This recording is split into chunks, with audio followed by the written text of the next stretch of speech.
Well, things are not looking very good for Bungie as the PlayStation Sony earnings call concludes. Their impairment loss has increased to almost $800 million. What this does not mean is that they didn't lose PlayStation money, but their actual valuation as a company has gone down by almost $800 million. I might have misspoken, said 8 million. It's close to 800 million. So it is not looking good for the company. I mean, this obviously paints a bleak picture for June. Many of us have thought all eyes looking to June as a pretty seismic result of this devaluation. You know, they were purchased for close to $3 billion, and they're nearing almost a third of that being basically wiped from their valuation as a company. This is also in the wake of Sony SIE absorbing 250 employees or so from the one layoff round that they did, absorbing essentially a studio's worth of people to spin up LFG and take over Gummy Bear as a side project, and now they are lower in value than they previously were. Now, we had a planned show today, which I think is somewhat in conjunction with this. I don't really do financial streams. I mean, I'll commentate on when these companies report highs, lows, or whatever, and then sort of do a zoom out discussion about what that might mean for the future. We've done that with Xbox and their hardware decline. And in this particular situation, Sony's reporting pretty solid numbers, except for this in particular, that their earnings and their profit, not looking great, with operational costs and valuation of one of their assets going down so significantly. Now, they did speak to Marathon and said that Marathon has had good consumer response, which they're looking at the review scores, and they're seemingly committing to the game. I don't quite understand how they could say that the consumer response or the player numbers are strong and healthy. They are not. Every week they're hitting record lows. It's essentially on a trajectory for simply not functioning properly.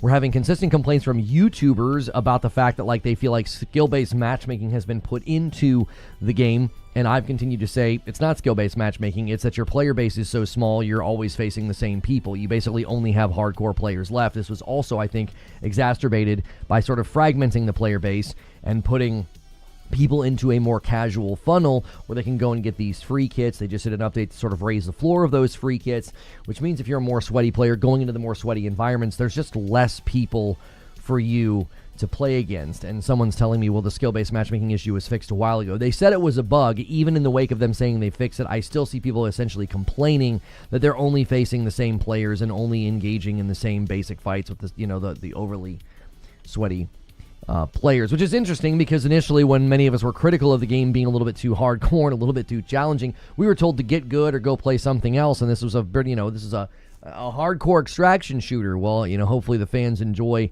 the bed that they helped make, because that's essentially all that's left, or pretty much the hardcore players. But in this earnings call, Sony seems to be committing to Marathon. Now, I don't know if this is essentially a stay of execution. They're not going to publicly signal what they're going to do with Bungie in June in an earnings call, because that will be impacting this quarterly report that we are now in, as opposed to the previous. So if they were just, purely speaking to the previous quarter's results or what have you. But one of the things that's come out of all of this, the Destiny 2 player numbers being down, Marathon player numbers being pretty unimpressive, is people are going back to Destiny 1. And I thought it would be fun to react to some of the videos that are out there about people talking about why Destiny 1 is better. So we'll probably open up the show with some discussion. I'll put timestamps below. I will link to the original videos as well. I typically only react to something, especially if it's a creator's piece of content. I usually wait for that to be on YouTube for about 48 hours. Now, if it's a big organization or one of these big outlets, I don't necessarily mind throwing their content up right away. Sometimes we've used Digital Foundry's footage right away, but we only use a segment of it. If I'm going to watch something sort of in its entirety and react to it, I do like to let that video live on YouTube for 2 whole days. Not that we're some large channel that's going to take views from somebody. It's just the principle of it. I just think the principle of React content should be done in a way that sort of honors the original content, doesn't seek to harm the creator or seek to harm their content, which I do think there's a growing trend of that on YouTube, and we don't want to participate in that. But we do know live streams with reacts is a very, very common thing that people like and enjoy. You guys have requested this very, very regularly in the Discord. So we'll probably open up with just sort of a basic discussion about what is going on, what could this possibly mean for June for Bungie in particular, with a near $800 million impairment loss as far as their valuation. So it is Friday, which means I will be on Ginger Prime's Gaming Roundtable. If you go to the Gaming Roundtable podcast, just search for the Gaming Roundtable on YouTube, and you'll probably find that. I'll be on there today with the fine gentleman over there. And we're going to go ahead and get into the discussion now. Now, if you're new to the stream and you've never been here before, make sure and hit that like button, hit subscribe so you can talk in the chat and contribute to what we're doing this morning. And we already have some people kind of starting things. Han shot first, and so do you. Haseo believing that maybe we can hit the goal, which last week we were in the 300s and we scrambled to hit the goal on a Friday. I don't know if it's going to happen today. You guys are going to have to absolutely bands together. Joker Quinn also adds one to the total. If you want that Saturday stream with Madam, which last week's was hilarious. Madam was in rare form, and we also had her playing Soros because we did hit that stretch goal. One of the things that's an advantage of getting that Saturday stream is some of the big boys come in on Saturday and like to flex their muscles. You might need them to come in and do that today. Me and a couple of my mates went back to Destiny 1. It's just a better game, less ability spam, more gun-focused gameplay, and overall a harder and grittier game. Before Marathon came out, I actually booted up Destiny 1, and just to see if I could still play it.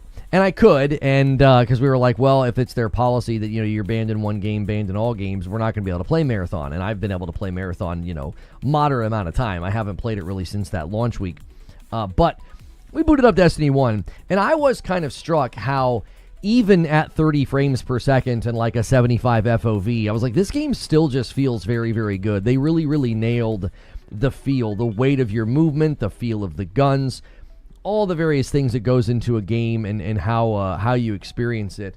It did. It felt very, very good. I was actually kind of shocked. I kind of expected to get in there and get a little seasick from the shallow FOV as well as the low FPS. I was watching Acicross do a Destiny 1 playthrough. Forgot how good the music was in that game. The cutscenes hit hard. Big part of that was because of Marty O'Donnell. It just has a magic that Destiny 2 doesn't. I do feel like over the years, Destiny 2 has largely gotten into a place where we made a video called Die With Dignity. And essentially what I was saying is just all these things they've thrown in the game that are so not within the identity of Destiny, they really, I think, started to erode at the game having a sense of, like, substance and texture. And I remember seeing footage of people playing the King's Fall raid in Destiny 2, and I just thought it looked terrible. It looked like a mobile game. It looked like it had been, like, over-colorified or something, or I just don't know how to explain it. They took the grit out of it. It's like watching the old original Star Wars movies and then watching the prequels. It's like you go from this gritty, sort of worn universe to like this very crisp, clean, it's just overly sanitized. I still love going back and watching the live action trailers for D1. The thing is, D1 has no expectations on it because it is what it is, so people just focus on what they liked. At the time, all the issues people have with D2 mirror the issues they have with D1. Well, here's the thing, though. I do think going back and sort of nostalgically being like, oh, this game just feels so great. This game just looks so great. I don't think anybody's doing that and necessarily like erasing from history or not acknowledging that like the content loop was a problem back then for almost an entire year and that there were still droughts and there were still complaints. But I do think part of what Bungie has lost, and I didn't plan to speak on this, but I do think it's pertinent to the discussion. Part of what Bungie has lost is it just felt too great to be in Destiny 1. I would just be in that game just doing stuff, and there was an addictive quality to it.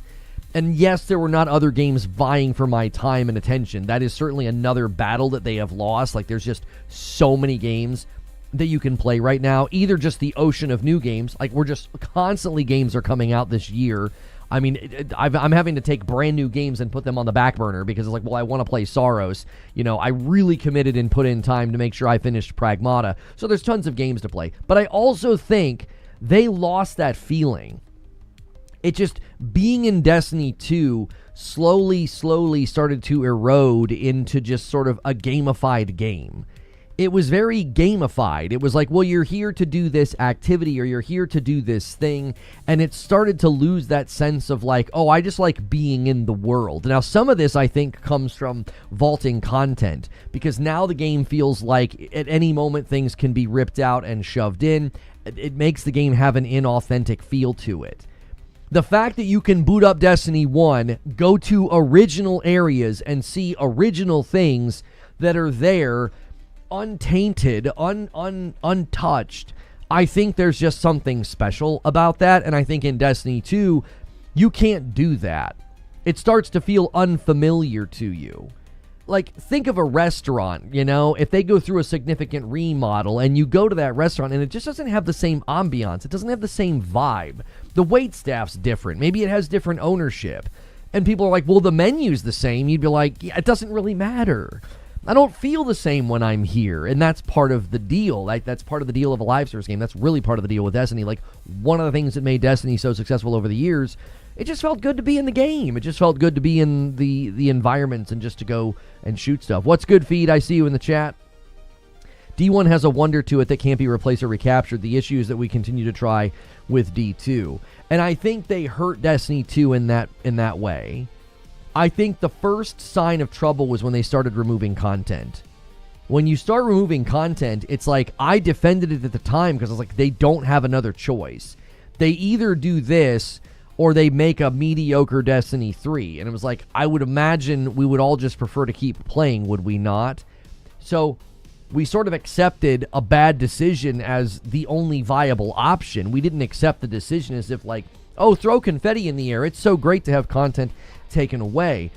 But what happens is that's sort of the first crack in the foundation, where the game's not going to feel like this living space, this place that you can go.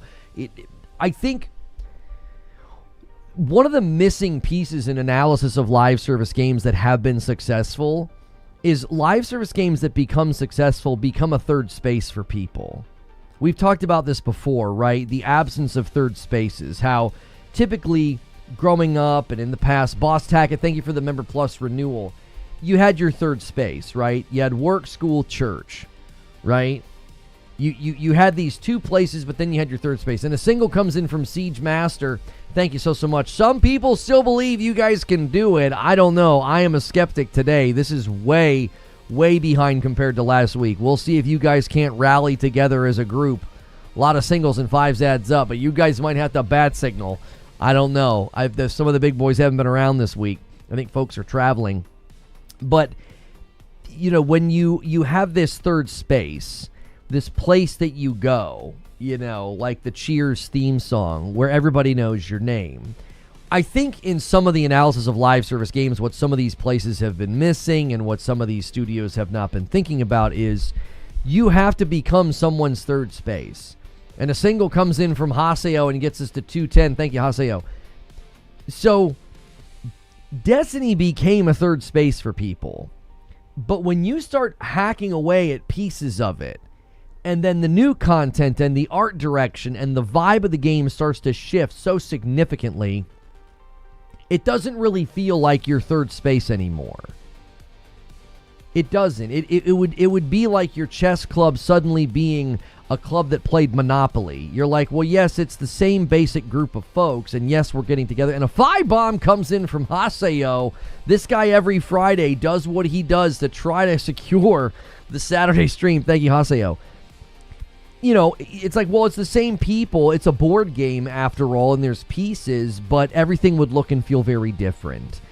And I think for many people, that's when they just started to drift from the game. They're like, this is not our third space. This is not the place that I hang out. And I think that's what many people miss. And a big one comes in from Wired Rope, a 10 bomb to secure the 225. And I owe Twitch a member. I'm going to hold off in case you guys go crazy, because it's like $6 for a single member. That's kind of a waste. We'll see if you guys can't earn a 5-bomb today. Never had a single gifted membership on YouTube. You got to make sure it's toggled to on, or you won't get them. And I think in some of the analysis of Arc Raiders, I think people miss this. Arc Raiders has become a third space for people. I think the cooperative aspect, the prox chat, the PvE, And look what happened. The recent update to Arc Raiders started to work against the PvE folks and the cooperative aspect of folks like coming together and working together. And guess what's happening? Reviews are negative. People are frustrated. It's probably going to hurt their numbers, their player numbers or what have you. So I do continue to think that the dilemma for a live service game, and a 10 bomb comes in from Haseo, just a little too slow, Haseo. He wanted that 225 and Twitch beat him. Wired Rope snaked that one away. But hey, it all adds up to the total. Thank you so much, Haseo. We might need some of those big guys to come in and do some gauntlets today. I don't know what I can do. I mean, at 500, I can obviously reward both platforms regardless of who the winner is. We could try that. But outside of that, there's only so much I can do. Jarvis has been asked already, would you return to Destiny if D3 was released? Oh, I certainly would, yes. Yeah, Bungie doesn't seem to give a rip about me anymore. I think they've moved on and have far bigger fish to fry, like keeping their doors open and the lights on. I don't think they worry about me. They left me alone playing Marathon. They didn't do anything about that. They didn't commentate on it. None of the Destiny creators said anything. I don't think anybody cares. I think a lot of those people realize what was said about me wasn't true. I've been privately approached by a number of people that have said they knew it was bogus at the time. They couldn't say anything. And I've had people approach me that said, hey, we looked into this over time. We know it was bogus. Everybody's just very scared to speak out and say anything because they don't want to get attacked by the mob. I think more and more as time has passed, people have realized that was just so bogus. And I think the people at Bungie that had it out for me, I don't even know if they're there anymore. So, yeah, I would certainly return and try Destiny 3, see what I think, maybe make content with it. And another 10 bomb comes in from Haseo. Haseo's not holding back. We're now a 5 bomb away from 250. You got to warn people. I'm new to your content. What is your beef with the Bungie team? I'm not sure what you mean by what is my beef with the Bungie team. We're covering the fact that they, had an earnings. You're new to my content. Your chat history.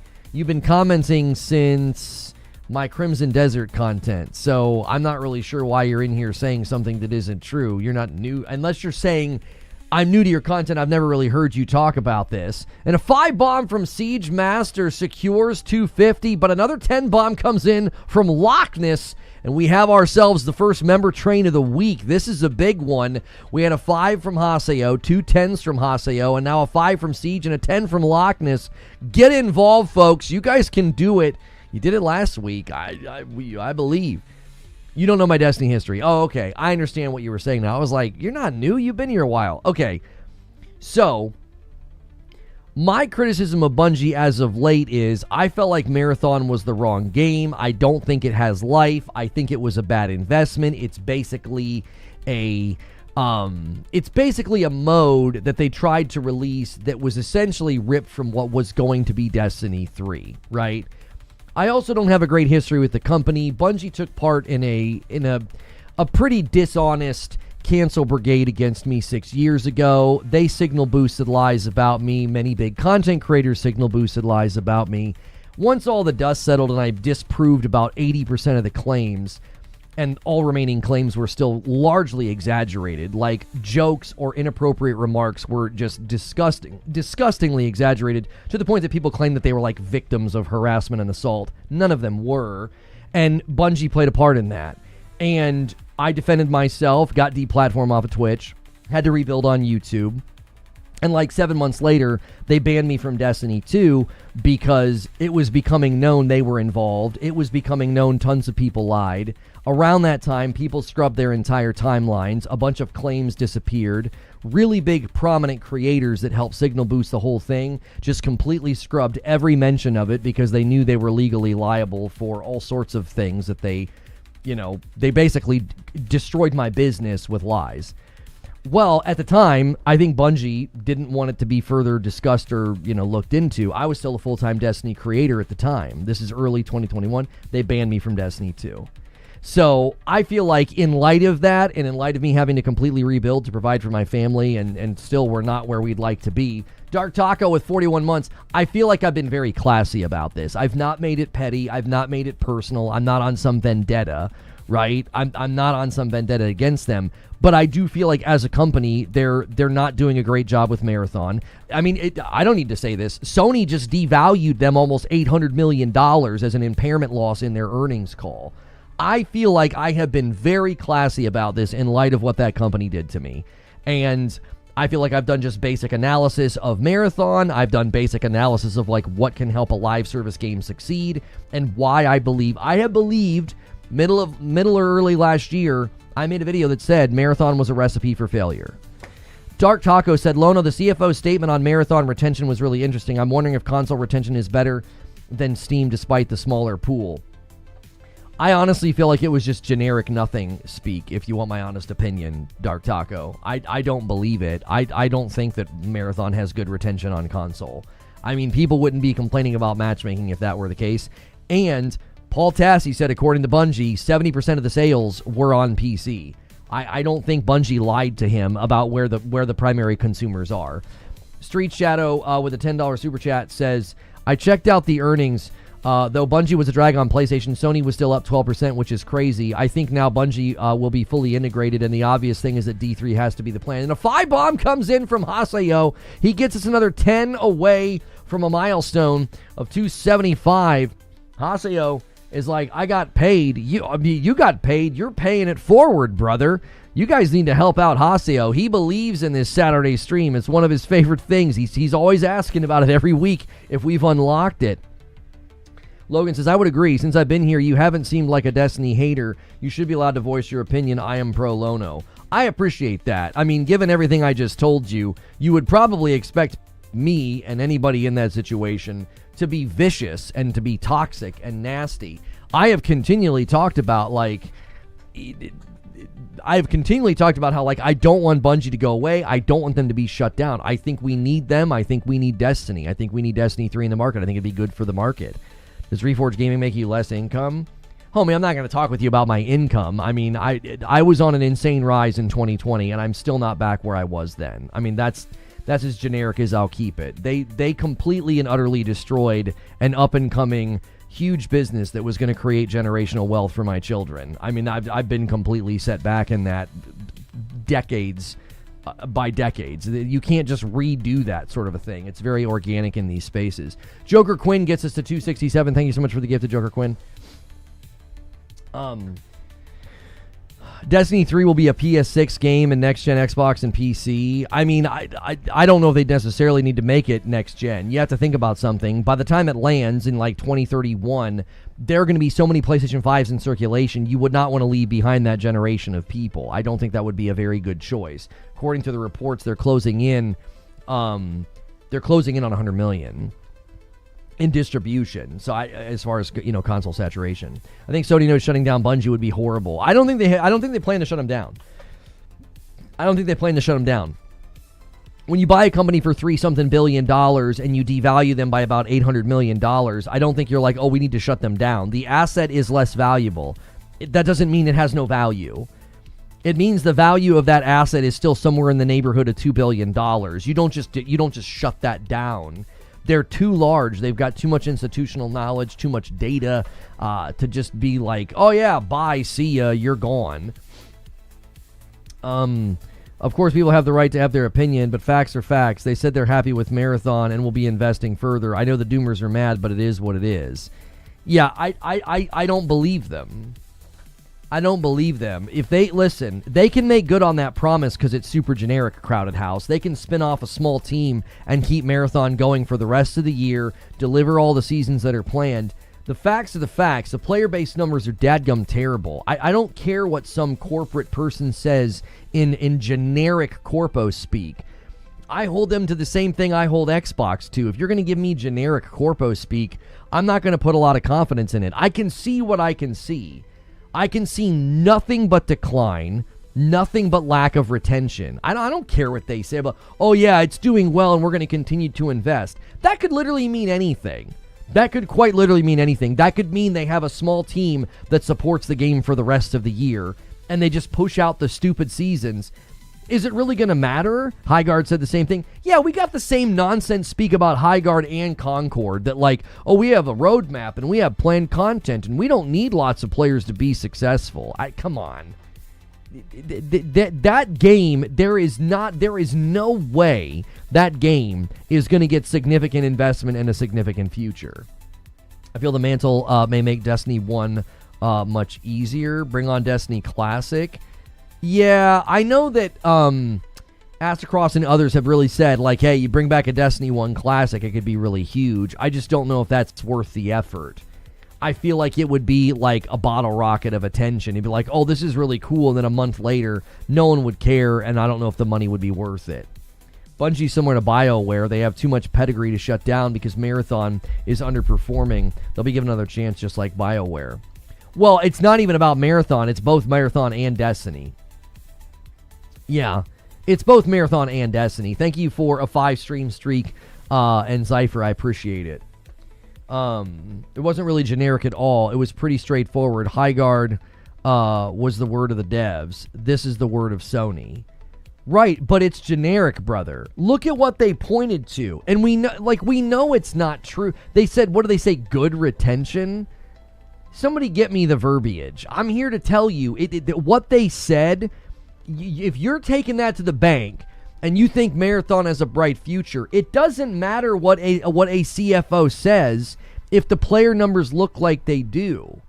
Like, listen, you believe whatever you want. You can believe that the Tooth Fairy is your neighbor. It doesn't matter. Like, this is a game that is not retaining players. This is a game that is going to die.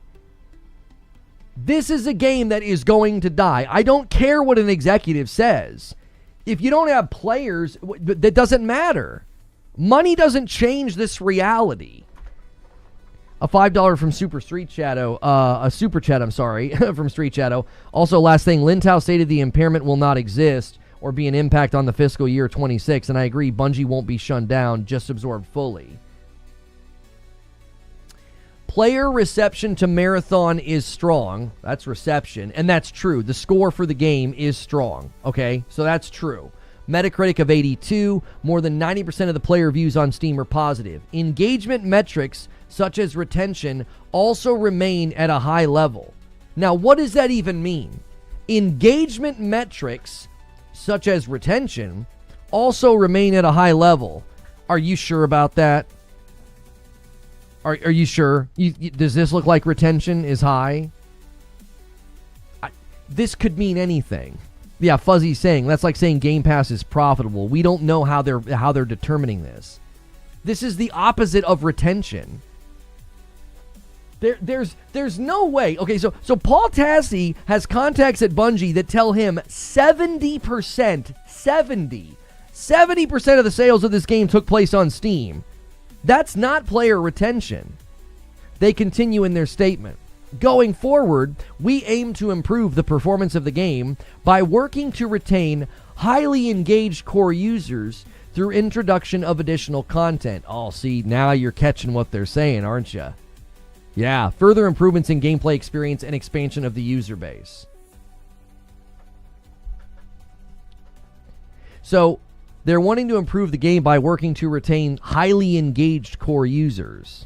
Now, we know from some of the numbers that there are people that just, this is what they play. This is the game they live in. So they're targeting those people. And they're trying to expand the user base. If you think that generic sentence or sentences, I'll put it on the screen. I just want you to know what it is you're putting your hope in.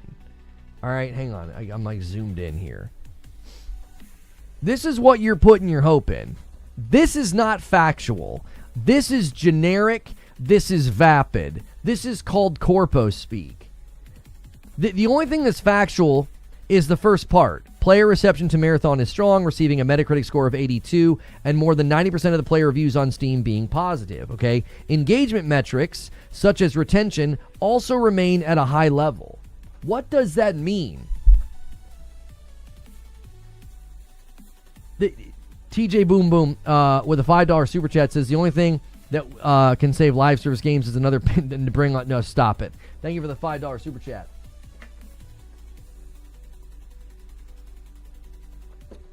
Street Shadow says, Lono, I think the key with this statement is the wording, deliberately using high level versus strong. Yeah. Retention remains at a high level. What does that mean? What's high level? Where are the numbers? You use numbers when you talked about the player reception and the reviews. You get into engagement metrics and you're like, yeah, retention remains at a high level. Huh?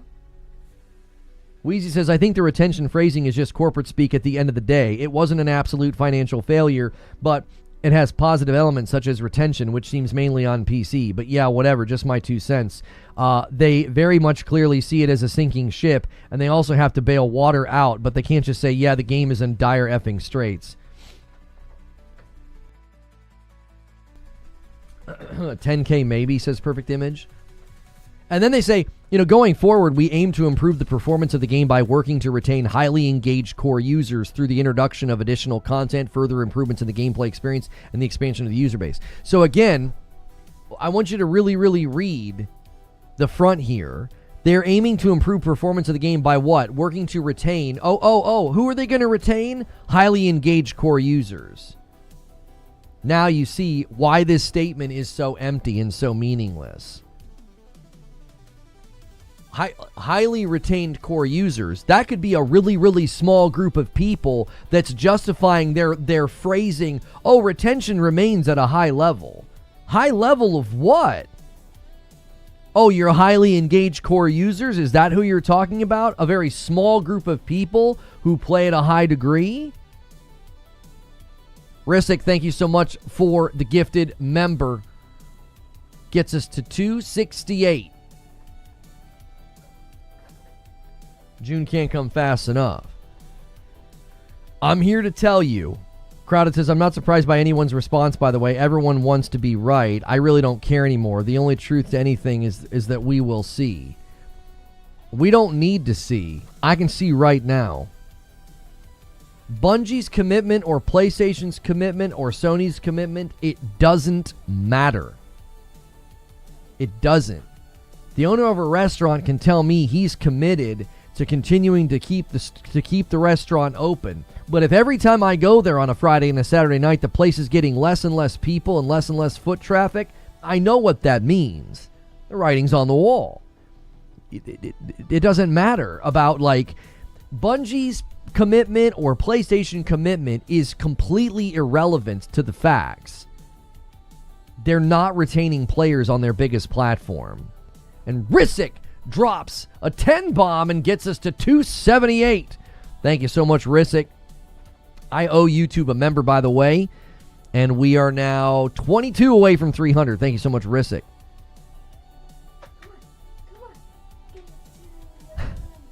My daughter says, come on, get us to whatever the number is.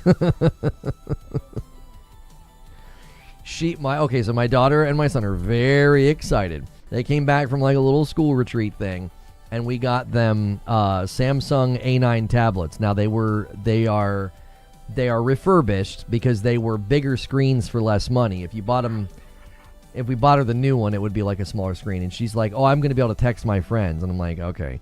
I will get a report on my phone of everything you do, and we will limit it if we need to. Haseo with 2 singles gets us to 280. We're a 20 bomb away from 300. She said, thank you, Haseo. And Melissa just gifted one as well and got us at 281. She just went, Melissa, stop it, kid. Without the players committing, it doesn't matter. Yeah, they can say whatever they want during an earnings call. I've got 2 eyeballs and a brain. I have watched live service games for a decade. I've watched them for a decade. No one comes back from this in a significant way unless that's the only thing they're really doing. Yo, thank you so much, Brandon Marlborough, for 30 months. Morning, Lono, drinking a cup of Reforge Roast. Thank you so much. Yeah, guys, don't forget, Reforge Roast is right there. It's $10.95 a bag. It's pretty good. I mean, coffee's expensive now. Our coffee's cheaper than most because we're working through the inventory. TJ Boom Boom with a gifted as well. Thank you so much. He says one more for the little kid and a 50 bomb from Rissick. Rissick, you maniac. Rissick. My kids know the name Rissick, like when he orders coffee, because I say his name so aggressively. Rissick. Logan Watkins with a brand new membership gets us to 334. Thank you so much. My kiddo was in the room for that one. Yeah, spam the farty bomb emotes. Twitch, where are you? Where are you, Twitch? There it is. That's a big one. Well, I mean, you guys were around this number last week, and you rallied to get it to 500 to unlock Saturday night. Rissick has certainly made it possible. Thank you so much. 4GQTV got one. That name is familiar. When I saw Rissick, I knew it was coming, says True SSJ. Probably one expansion a year if we're lucky. Tom Henderson of Insider Gaming says, I'm not sure what Bungie can do with Marathon to turn it around. It's a fun game, and I have 244 hours in it, but it's clearly not appealing to the masses. Also, makes me feel that Fair Games is on the chopping block because I have no idea how that'll ever make money. And Haseo with a single gift that gets us to 335. Thank you so much, Haseo. And thank you for the subscription, Sire, says Flesh Weasel over there, thanking Wired Rope. How are these kids now? Used to watch you all the time when they were little. My daughter is 12 and my son is 10, and they're absolute maniacs, and I love them. Thank you so much, Joker Quinn, for gifting a single. I was not in a... They were out of town overnight, and I did not like it. I did not like it. And a 10 bomb from Alex. Over there on Purple. He's wanting to throw their hat in the ring to get us close to the next milestone. I do owe Purple a member. I was going to wait and see if I ended up owing you guys 5. We will get to some reactions. I am supposed to be reacting to videos about Destiny 1 for whatever reason. Destiny 1 has climbed back into the hearts and minds of players, but it's prevalent to talk about Marathon and Destiny 2 and Bungie because Bungie was just another impairment loss for Sony of almost $800 million on their earnings call. PlayStation still ended up in a good spot overall. Now their hardware sales are down. We expected that quarter to quarter with the price increase. But with GTA 6 on the horizon and a Call of Duty on the horizon, leaving behind PlayStation 4. Dodevas with 50 months and a Member Plus missed last month, so I'm kicking in ×2. Oh no, my man's about to drop a 10. I love you, Dodevas. Thank you so much, sir. Every month, super faithfully renews his member and he pays it forward. Lono, I think in Lin Tao's words, and there's a 10 bomb from Dodevas and a 5 bomb from Siege Master and a single from Anthony McLaughlin. Wow. They just shoved something right out of the feed that I was trying to read. Street Shadow says, I think Lin Tao's words are calculated. The you gotta stabilize is already happening as well. Coming to Jesus meeting. The convo has likely now to keep this floating to get started on D3. Yo, what's good, Khaled? How are you? OG Khaled in the house. That's right. Weezy says, props to Nintendo for, and boy, does this sound weird, to announce a price raise on the Switch 2 months in advance, TBH. They're not dumb. They know that'll cause a surge. I mean, what a week of price increase warning from PlayStation caused a huge surge in sales.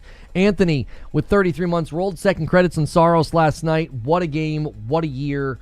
Actually might try Returnal. Hey, get in there. A lot of people are doing that. We're at 364. Then a single from Stonespire. We're a 10 bomb away from 375, and a hype train just started on Twitch. I think you guys can do it now. Will you scramble to 400? It's pretty much easy pickings. We've only been streaming for 30 minutes. For Pete's sakes. We haven't even done any of the reactions yet. No, yeah, I agree. I think they've got their sights firmly set on furthering the restructuring of Bungie. I think they're gonna I do. I think Destiny 3 is what they want. I think that's I know that people are right now basically running with, and I don't think they're necessarily wrong, that PlayStation got kind of taken for a ride here and overpaid for Bungie. And it's not surprising. It really isn't. With the leadership that was in place, it isn't surprising at all that they handled an acquisition in a way that was dishonest. Like, and largely misrepresented the company's valuation and standing. It doesn't shock me. It really doesn't shock me that now we're in a situation where it feels like, that PlayStation kind of got taken for a ride. I don't even know how low did it get last night. I didn't even check. No, not a new record low. Okay, but they are getting into the 4,000s. Did you post about Bungie's losses that was reported? Yeah, we've been talking about it this morning. Yes. And boys grabbed the bag and dipped. I respect it. Do you know Switch Online will change their pricing? Do I know when? No, I just know it's going up as well as the price of the console. Catch a huge conversation in Discord about the impairment related to Bungie. You may have talked about it. I just hopped on the stream. We did. I opened the show with it. We're supposed to be reacting to videos about Destiny 1. I'm kind of waiting because people are going crazy with gifteds, and that's disruptive to reactions. And a 10 bomb comes in from Brandon Marlborough and gets us right, boom, on target. 375. I owe a 5 bomb to YouTube. You know what? I'm just going to do it now. I'm going to get it out of the way. YouTube just crushing it today. If you guys like the idea of us going a little bit more single topic like this, and finding a bunch of videos to react to, just support it. Let me know. Leave comments later. Let us know in the Discord. You can hit the like button right now. Everybody try to get us to 200 likes. If you like the idea of this kind of content where we kind of chop it up and talk, and then I'll pull up some vids and we'll react to them. If that's something that sounds good to you, we still do multi-topic. We'll still do gaming news today, but I do think there's room for these types of shows for you guys, because I know certain things start to kind of get hold in the meta of YouTube and the conversation, and a lot of times we don't really lean in and talk about them. Situations with Pragmata and Saros and others. And a 5 bomb comes in from Ginger, and we will be on Ginger's show. We're now an exact 20 bomb away from 400. That's an easy steal. The defenders of Marathon are spitting in the wind and telling everyone is running. Thank you so much, Neo Reaper, for the $5 super chat. Listen, if you're in bad shape, I feel for the Marathon fans, because you're in bad shape if your comfort is comments from a CFO. Your comfort's not in the player numbers. Your comfort's not in the status of the game, but in comments from a CFO, you're in bad shape. Because it's the most generic thing I think I've ever read. It doesn't give any indication about how good the game is actually doing. And June is coming. June is coming. And I think there'll be some significant changes at the company. Now, if they spin Marathon off and give it to a small team so they can continue to give you guys content, I hope you have as good of a time as possible. Hype Train only has a minute left, Twitch. Now's the time to strike. We're 20 away. I owe Twitch a member. I do. I owe you guys a member. You guys could certainly ante up. You keep getting called out. Yep, keep getting called out like this is actually a terrible sign, says Hidden Seer. Maybe reactions 2 times a month. I don't know if we're going to set a particular cadence to when we do them. It's kind of if we feel it's relevance to the time. And Wired Rope drops a 5 bomb for Twitch and keeps the hype train going, but he needs help. He's all by himself over here with Alex. And there it is. That's level 4. Winter's coming. That's right. June is coming. When you're on a sinking ship, you'll grab anything that looks like it floats. Yeah. Yeah. I don't think there's hope for the game beyond this year.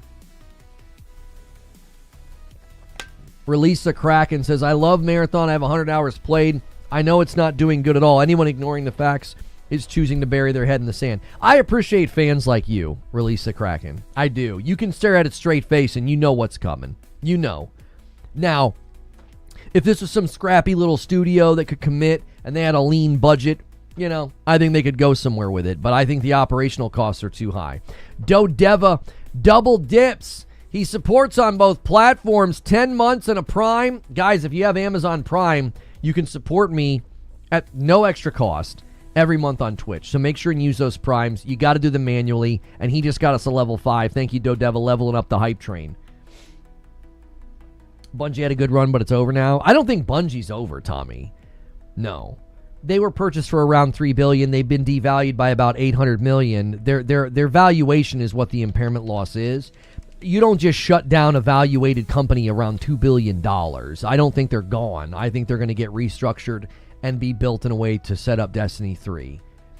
The plan being lowering the operational costs of Marathon. And just to be clear, I love Marathon, but I also have to admit what reality is. I think that's just where we've reached. I think that's where we've reached. We've reached a point where there's no other response. You got to stare at it straight-faced. It's like, yeah, this isn't going to work. It's not. Guys, if you haven't hit the like button yet on YouTube, look at all those members at the top of the chat. Look at that. Look at that dadgum member train.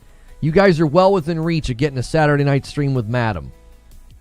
I don't even know what should we make her play with the stretch goal? We'll have to come up with something for the stretch goal if you guys unlock Saturday night, because I didn't even think of one this week.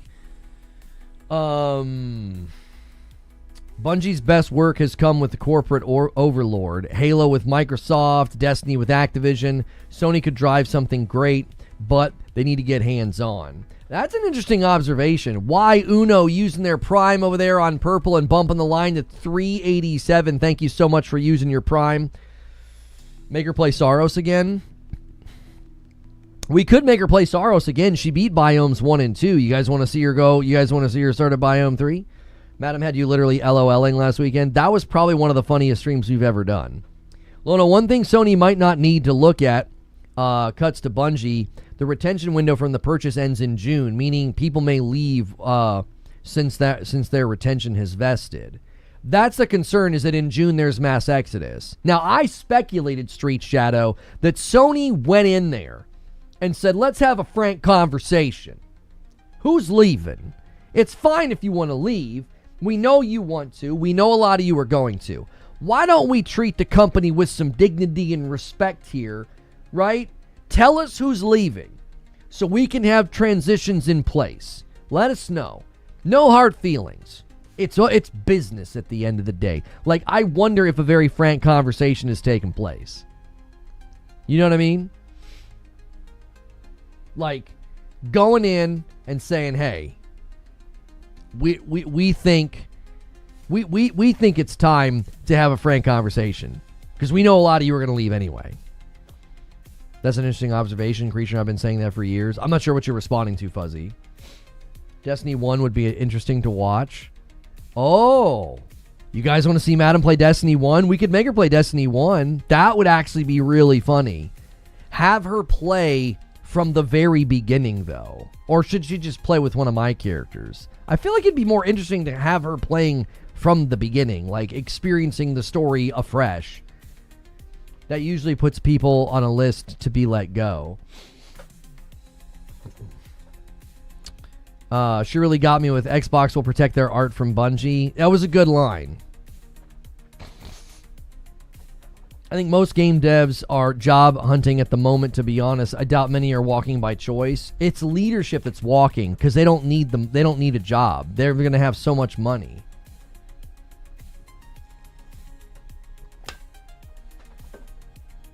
Oh, I'm sorry, Justin Kidders. Bungie's best work has come from corporate overlord, Halo and Microsoft and Destiny. And I mean, Fuzzy, with all due respect, I don't have receipts on what every person said at every point in time in life. I mean, that's your job. I didn't know that you guys had been saying that. I'm just saying that's an interesting observation in the moment. I wasn't meaning like nobody has ever said this before now. Haseo says we need to hit 500 before we start thinking about stretch. Yeah, Haseo's like, let's not start counting our chickens before that. Jay Honeycutt with a prime on purple. He almost that the hype train's about to end, purple. You better be quick. I'd rather see her play from jump and see what decisions she makes. Yeah. Well, if you guys want Madden to play Destiny 1 tomorrow night, you got to unlock tomorrow night first, and then you can start working on stretch. Whatever happened to the Chris Barrett lawsuit? They filed it in the wrong court, and they now have refiled in another court. Yeah, I hope it gets to discovery. I would love to know everything that's happened at that company. Rip them wide open. Let me see.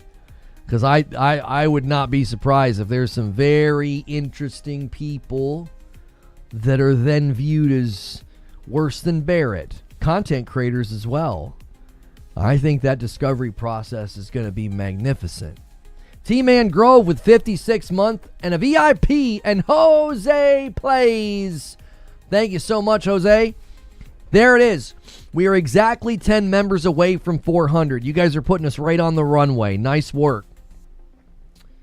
Typical management can't file it right. Haseo and Jay had the exact same idea. Boom and boom. They were like, let's get within the 10 bomb reach. Let's bait the 10 bomb. Nice work, Jay. Nice work, Haseo. Jose beat you, though. I think Sony should put Bungie under PlayStation Studios because they can't be trusted on their own. That's already happened, Lady Games. Yeah, that's already happened. Put this to the Madam D1 playthrough. Well, once you get to 500, you are getting us there. Once you get to 500, you guys can work on Stretch to make her play. Because Saturday night is typically just us reacting to gaming news. When you guys go Stretch, we'll go super late. Last week, we streamed all the way until almost midnight. It was a long stream. So, instead of a couple of hours, I don't even know. It was late. Psycho Hex. How are you, Hex? Bumps the line as well. Thank you so much, sir. Yeah, it was 3.5 hours. Yeah, it was late. It was almost an extra hour and a half than typical. Lawyers, was it a forum or jurisdiction issue? It was a jurisdiction issue, Zubair. They literally filed it in the wrong court. The court's like, we don't preside over this. What are you doing? Like, yeah. So, sounds like he's got a really great crack squad of lawyers. I might be wrong, but was Barrett married to a female Destiny streamer who was part of the drama? Yes, he was, and as far as I know, still is. They really liked calling me a predator. I wonder why they like that word so much. Anyway, here in the Reforge community, we band together. We're almost there, says Joker Quinn. Or it's close. So does this new report about Sony and Bungie mean how much value Bungie has lost and not revenue? Well, it's both, Higgs. Dirge with the VIP renewal gets us to $394. It's both, Higgs. So, like, if your company is, let's just make it very simple. If the valuation of your company is like $1 billion, and you start making less revenue, you start operating in the red, you're like laying people off, okay?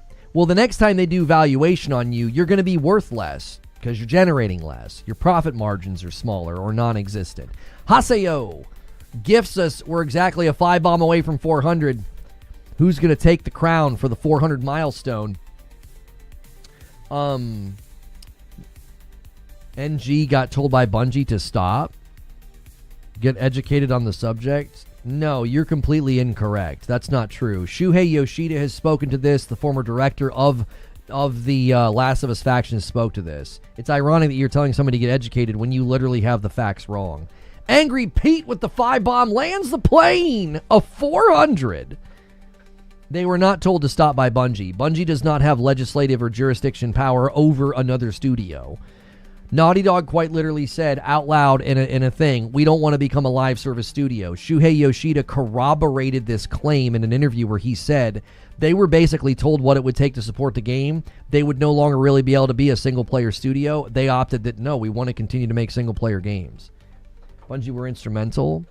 Oh, so you're changing your position now. As you're getting educated by me, someone who actually knows what happened? I don't understand. Risic with an Agent of Chaos gets us to 401.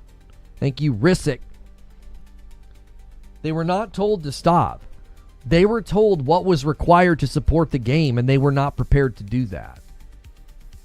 The story is Bungie were influential on it. Wow, in just 4 comments, you've completely changed your position. That's record timing. Excellent work. I appreciate somebody changing their position based off of new information. Maybe now don't tell somebody to get educated when clearly you were not educated enough. Like, they weren't told to stop by Bungie. That is factually incorrect. For lack of a better analogy, an impairment loss is essentially a stock price dip on an asset that isn't traded on the stock market. Right. Like, the company is now worth less money, but it's still worth money. It would be like buying a house in a neighborhood, and you buy the house for $500,000, and then they put a strip mall in view of your backyard, and your property value plummets. Well, the valuation of your home would go down. You would suffer a loss. You bought the thing for $500,000. If you sell it off at that point, you're not making your money back. You're going to get less money. Bungie as an asset has been devalued. They're not as valuable as they once were as an asset to PlayStation. Now that can change, right? They can right the ship, they can shrink operational costs, and then profit can start to go up, and then the company's valuation can go up over time instead of where it is or down. It's a loss on the asset sheet, not the bank account. This is correct. If that were to happen to your home, it wouldn't be like suddenly your bank account gets drained $100,000. It would be, no, my home's value went down. I have an asset that's value has been diminished. Does that make sense? If you bought that house for $500,000 and then your neighborhood property value goes down and now your house is only worth $400,000, you don't look at your bank, account and you're like, oh, just $100,000 just vanished from my bank account. No, you have an asset, a home, that is now worth less. That's all it is. And that's bad. I'm not saying that this isn't bad, but it's not like they suddenly are like, oops, oh, there goes all of our money. It's not like that. This is why, in the analogy, you wouldn't just tear your house down.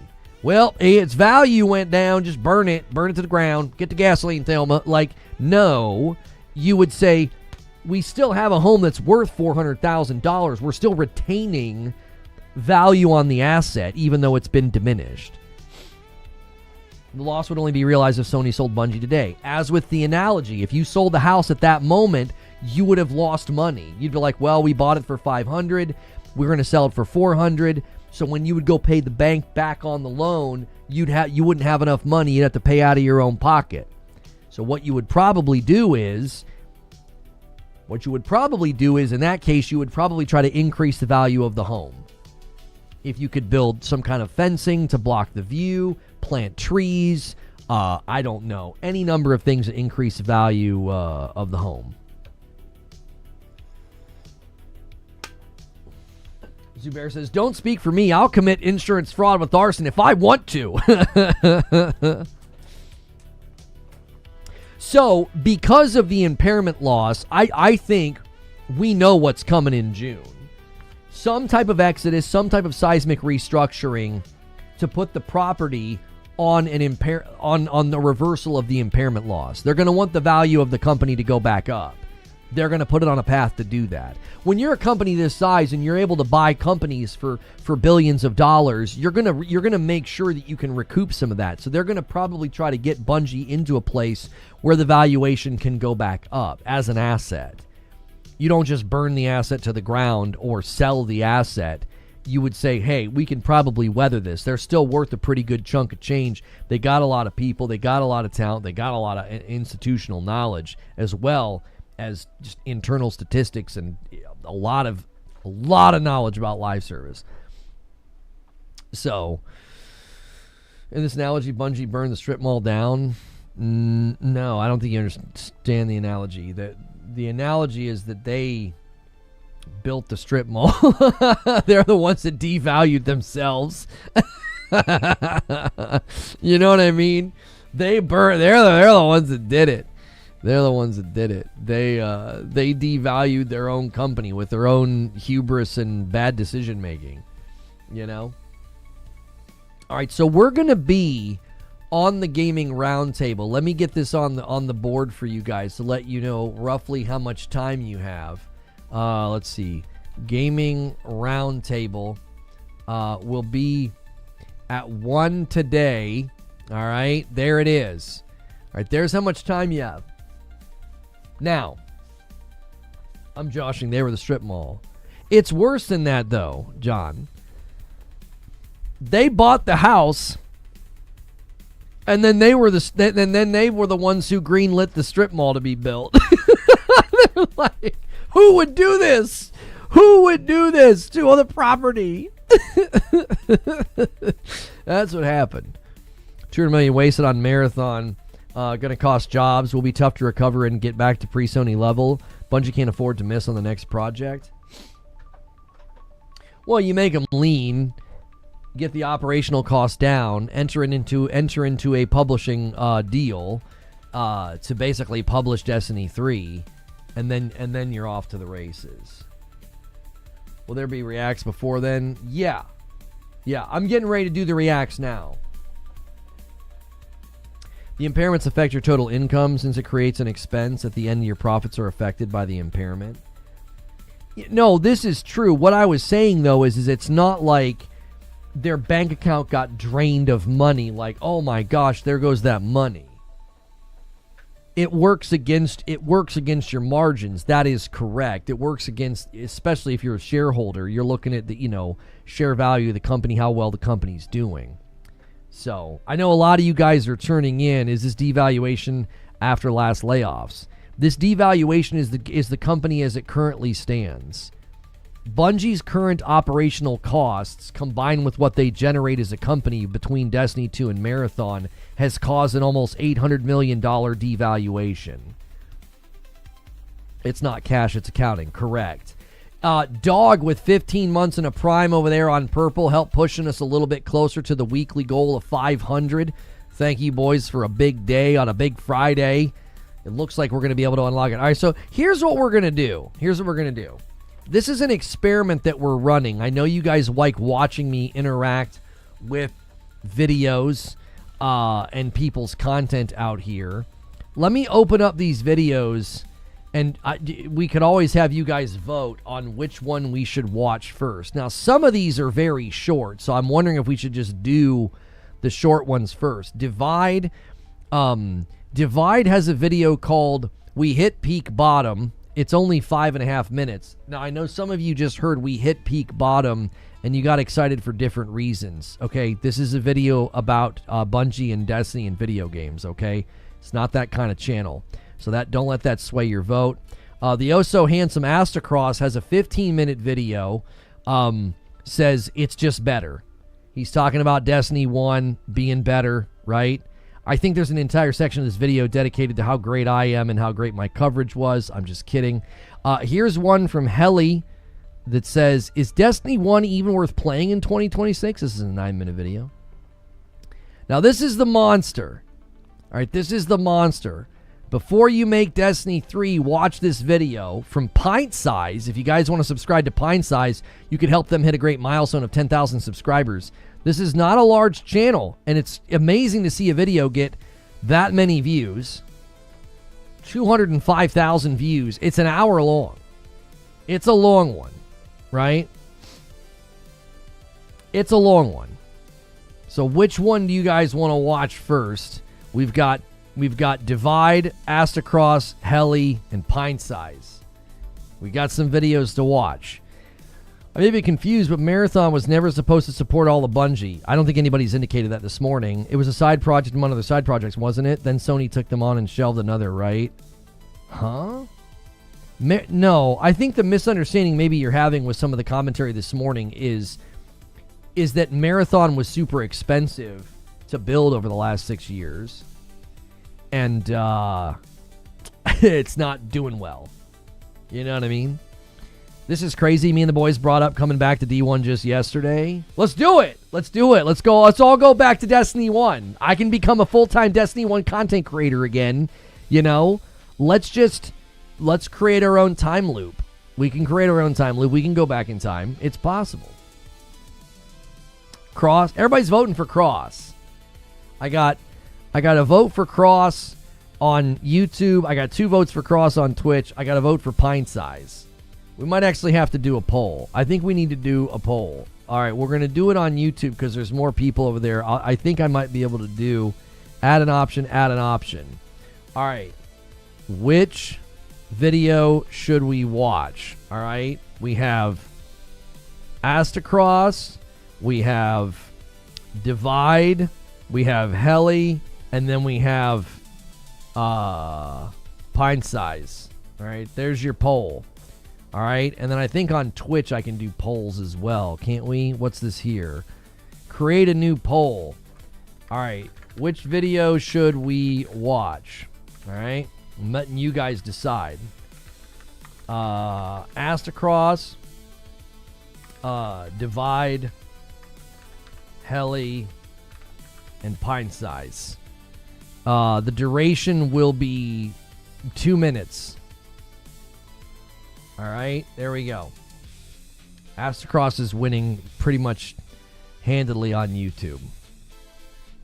I think he's going to win. Everybody likes him.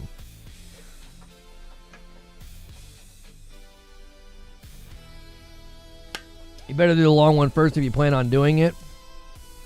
Creature, we're not talking about your Friday night plans, dude. What in the frick? I mean, I think you just typed in the wrong chat.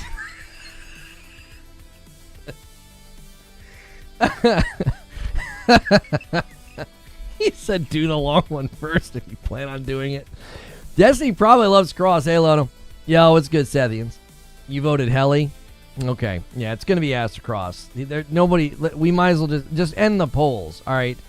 How do I end the poll? I don't even know how to do it. What, I go here. All right, end poll.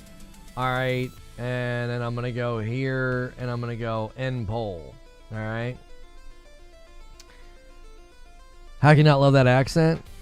Yeah, it's hard. It's hard. What up, boys? All right, so we got audio coming from somewhere. There we go. Here, I'm going to move this over here in case I need a gift. Yo, S3 Plan does a membership all on his own and gets us to 403. We're trying to get to 500. All right. All right. Let's get some audio going here. I'm going to turn off my music. All right, let's see what this handsome man has to say. Fellas, if I can impart some advice, it would be this. You see, there are certain times in life where performance is everything. Whether that's video games or the bedroom, if you don't show up to play, you could be at risk of losing everything. Which is why today... What is going on? Did I click on the wrong video? Today's video is sponsored by Starforge PCs. Fellas, if you're all looking right. to secure your PC today.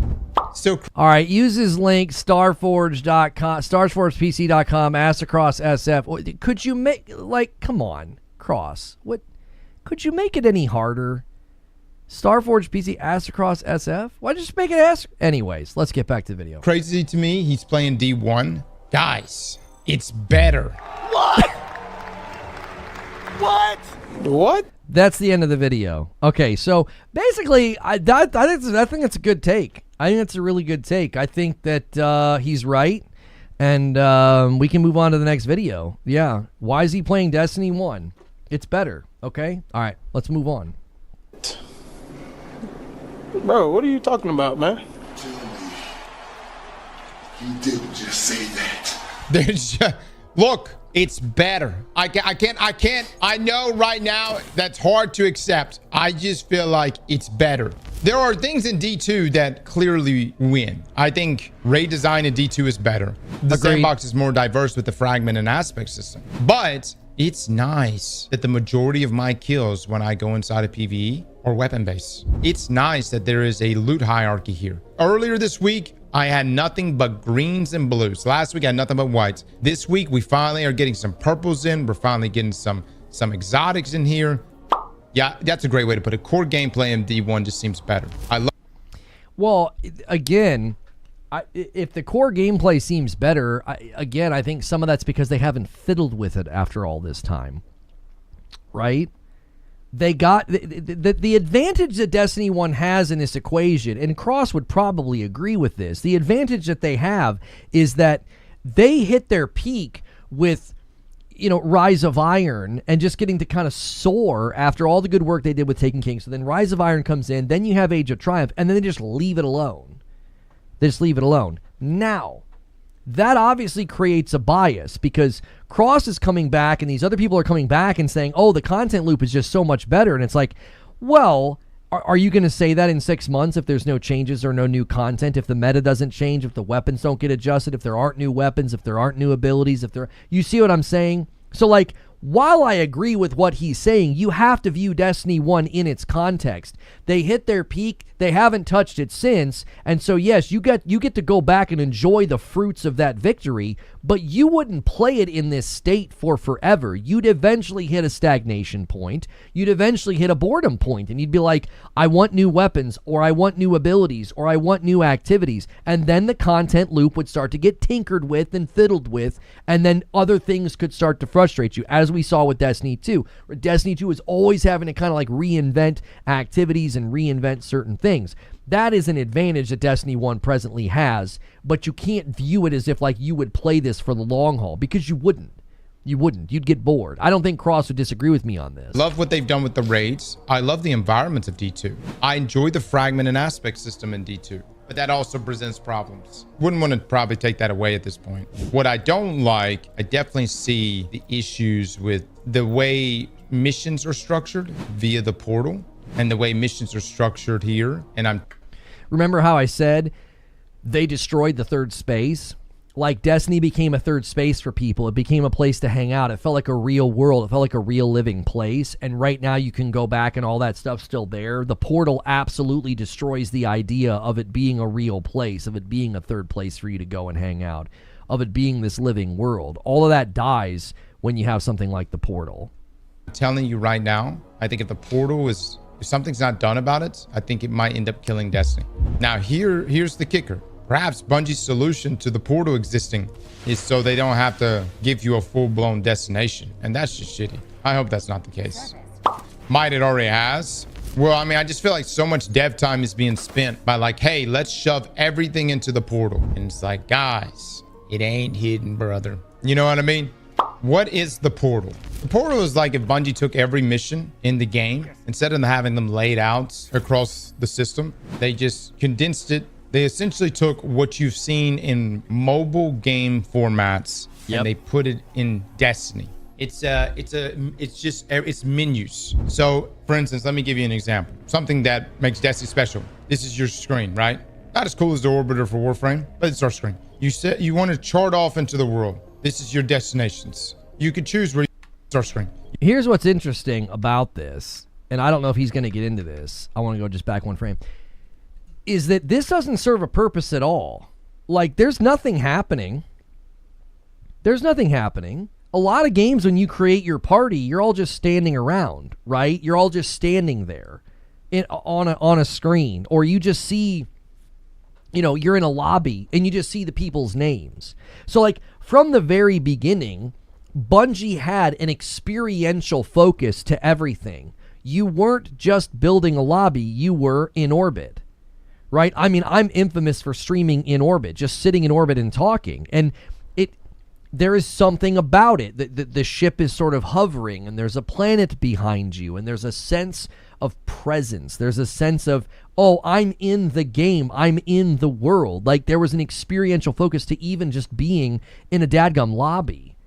And I think that's going to flow into what he talks about with the destinations as well. You said you want to chart off into the world. This is your destinations. You could choose where you want to go. You have missions selected. You have places you can go to. You got Crucible, Vanguard over here, right? And then you select the planet, and then you have different things happening on the planet. You have strikes that you can select individually. You've got missions that are tied to various different expansions. And then you have patrol points where you can drop down and you can go explore in those areas. What the portal said is, you don't need this. Instead, we're just going to give you menus. Menus. And we're going to tell you which activities you can play, which ones will give you rewards. And it's a very, like, on paper, it sounds good because it's like, well, wait, if you want to grind for boots, you could just go inside of the portal and look for something that's dropping boots and go do that mission. So in theory, it sounds nice because you're able to mitigate RNG.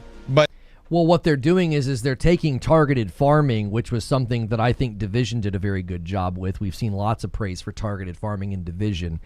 I think they took an idea, and we always talk about, right, never go full. They went full. It was like, well, targeted farming is a great idea.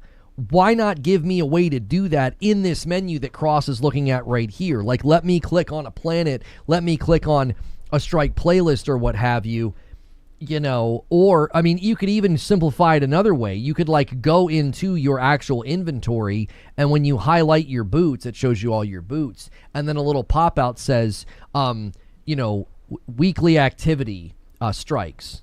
Weekly activity adventures. So you would know, oh, whatever I'm looking at right now, primary, secondary, whatever, shotgun, blah, blah, blah, it would tell you in your inventory, oh yeah, this is where that's happening right now. Okay, cool. And then you would go to that place. It would give you the opportunity to target farm and know where things are to go get them, but you wouldn't remove the experiential aspect. I need to feel like I'm going on a journey. If I'm going to go and get those boots, if I'm going to go and get that helmet, you've got to interweave that with this system. If they're going to build Destiny 3, they've got to consider what he's saying. And as someone who played and covered the game for 5 years, I completely echo the idea that targeted farming is a great idea. It was a needed update in the game, but you went so full with it, you absolutely sanitized the game into a menu. But it ruins the core feel of Destiny. And I think this is really what has happened here. Sometimes you can overdevelop. Sometimes one of your first iterations was the correct way of doing things. D1 was simple, but it was sustainable, understandable, approachable for the most part. It was a good system. I would say. And if it ain't broke, don't fix it. I mean, conventional wisdom would say, was anybody really complaining about that? Was anybody really complaining about the director? Asking for function doesn't necessarily mean you need to completely change form, right? We would like to have targeted farming. Okay, great. That's function. But you don't need to change form in order to deliver that function. They're perfect. But I think right now is they've overdeveloped trying to change up all this stuff. And now I think they're going to continue committing more and more resources to that. Keep in mind, everything I'm discussing right now is something that Bungie themselves had already discussed in 2013. Correct. Before Destiny 1 even came out. Yep. In 2013, they had their version of the portal. And what they recognized, and this is their words, they recognized that it took away from the immersion of the game. These are not conclusions, man, that, I mean, obviously we have now had this experience, but the point is that Bungie themselves came to that conclusion. I guess really what Bungie should really be asking themselves in the creation of D1's design here, specifically as they were leaving Destiny 1 systems, what led to these decisions? Because I think they're the right decisions. And secondly, is D1 holding up so well simply because Bungie left it in a position of, hey, we need to make this system a loop that's continuous and sustained, because we're not going to continue development here. And so if anyone ever picks up this game in the future, they need to know what the fuck is going on, where to go, and have an understanding of like weekly content. You know where I'm coming from? Well, I also think their viewpoint, sort of like foundationally in the beginning, was all about the experience. You know, you had a behavioral brain scientist helping them. I believe his name was John Hobson. Basically, like, what will people do over and over again? What will they put up with? And I've said this so many times. The answer to the question, why are people going to come back and play your game? Why are people going to replay your game? So many people answer with a technical answer. Oh, we're going to do events. We're going to do seasons and battle passes. That's a technical answer. That's not a psychological answer. And I think what happened with Bungie is they went so far into the technical of, oh, well, we have all these activities and we have all these things you can do. Boom. Here's a very, very basic technical answer to all of those different things that you're attempting to do. They completely lost the forest for the trees and forgot about the experience. That experiential aspect of why are people continuing to play your game? Because it feels good to be in the game. It feels good to play it. I feel like I'm there. And if that's not happening, I think that foundational view they had 12 years ago when they were restructuring and rebuilding this game, well, 13 years ago, actually, I think that was a bigger focus. I honestly think one of the things that helped this game significantly in its earliest stages of development was just how in trouble they were. So they had to lean on things. What are you going to lean on if you don't have a lot of content? Well, you're going to lean on the vibes. You're going to lean on the form. Well, by the time you get to Destiny 2, when they launch the portal, they don't have a lack of content. They honestly, at some level, they have too much content. And then now what do we do? Well, now you're not leaning on the experience and the vibes. You're going to lean on function, which is, I think, what has dramatically hurt Destiny 2 structure with the portal. The weekly reset in Destiny 2 doesn't even really exist anymore. I wish they kept adding more strikes after 10 years. We should have double or triple the amount. That, again, is an issue, though. The issue of just more and more content. I again think you're also going to just run out of railroad track. Like, there's only so much you can add to the game before it just starts to feel like, wait, what are we really doing here? Are we just adding content for the sake of adding content, or does the world feel like it's expanding and evolving? This is why I think going forward, if they built a Destiny 3, they could build it with all these things in mind. every live service game needs to think about longevity, but they also have to think about elasticity. Your game has to be able to expand and contort and change shape over the years. You can't just keep adding content for forever. It has to be sensible. You really want to play a game for 10 years, and at the end of 10 years, you're just lost in the sauce of an ocean of content. That would make it feel futile. It would make it feel like I don't even know where I'm supposed to go or start if you're a semi-new player. If that's the case, then that's the similar philosophy they need to do with Destiny 2. I would quit YouTube and streaming if I could lead a team to run Destiny Classic. A small team, nothing equivalent of Marathon or He wouldn't. He wouldn't. He likes it too much. Come on. Destiny 2s. I fucking do it, man. I love you guys. I would have to leave you. But here's the thing. Yes, we would roll out year 1, year 2, and year 3 content. You would get Rise of Iron and all that jazz. You would have the nostalgia bait. But after that, we would then begin to go down the alternate path of what our vision for Destiny would have been if we didn't go through the turmoil of Destiny 2's vanilla launch, avoid some of the major potholes that Bungie hit over the years in things like Beyond Light, even in Shadowkeep, do everything we can to avoid the DCV. Now, maybe I come into the same conclusions that the current development team has already ran into, which is there's just no avoiding it. Maybe that is the case. But there was another game. Oh, he looks, he's like, you know when Peanut gets really sad and like hangs his head? This is Sad Cross right here. Sad Cross. He's just like, it's like maybe we would just end up in the same place. I think at some level, all roads lead here. All live streams run into this problem. Live service games, live streams. All live service games run into this problem. You're gonna just run out of stuff to do. You're gonna run out of new ideas. It's unavoidable. It's completely unavoidable. Development team has already ran into, which is there's just no avoiding it. Maybe that is the case. But there was another game that also did something similar. It's a Hail Mary. But what happened was there was a team of folks at Jagex who said, hey, we know what makes RuneScape. You just give us a small team and we're going to go make old school RuneScape. And you can continue making RuneScape 3 with all your shitty decisions. And so they did that. And what ended up happening was old school RuneScape overtook RuneScape 3 across the board on every metric. And not only did they overtake them, they hit all-time highs, brother. Can you believe that? That shit is crazy. There's got to be a group of individuals, and I'm not saying me. There's got to be a group of individuals at Bungie right now who knows what makes Destiny. And I actually would be completely down to see what they would do if they could run a old school Destiny or Destiny Classic. I mean, and you could really tap a lot of people to sign NDAs to help with this, right? I'm not even thinking about myself, but there was a lot of us back then playing day in, day out. I was interacting with the community at a level that almost no streamer was with the daily Q&A sessions. So I definitely think he's on to something here, but I just wonder if bandwidth and revenue would be huge high risk. Because the danger and the dilemma here is if this doesn't appeal enough to a broad audience, you're really going to run out of steam quickly. You would want to build this in a way where it would bring people in that were like, you know what, I never checked out Destiny. You know, you'd have to have a broader funnel than just all of us that are nostalgic for D1 or the classic feel of Destiny. Alternate paths would they choose? What pitfalls would they avoid? And what would their game look like years afterwards? I think it would definitely overtake Destiny 2, man.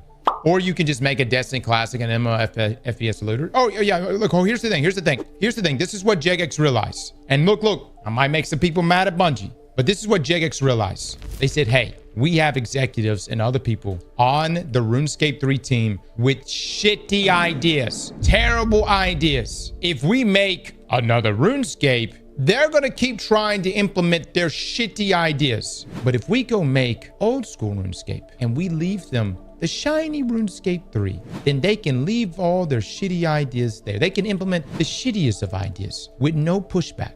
Why am I telling you this? My concern is that even though I definitely want a Destiny 3, my concern is that the shitty ideas somehow make it into a D3, right?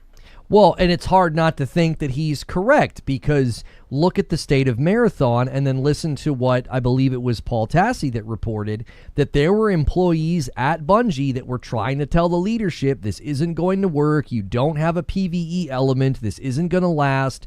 And they were ignored because they're not part of the good old boys club, right?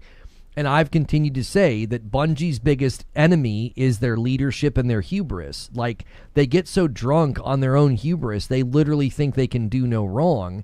And Marathon is just a sobering slap in the face that, like, your name is not what it once was. The public doesn't like you the way that it used to. The confidence isn't there. And you guys shipped a game mode with almost nothing attached to it for a longevity funnel. Even the people playing it are getting burned out because it's not a funnel for re-engagement. It's a dadgum meat grinder. You have guys like Cross that were playing the game day in, day out and loving it, saying it had him by the balls, and now he's playing Destiny 1. I'm not throwing shade at him. I'm saying he loved the game. And he got burned out. Why? It's not a game built around re-engagement. It isn't. It's a game that will wring you out like a rag.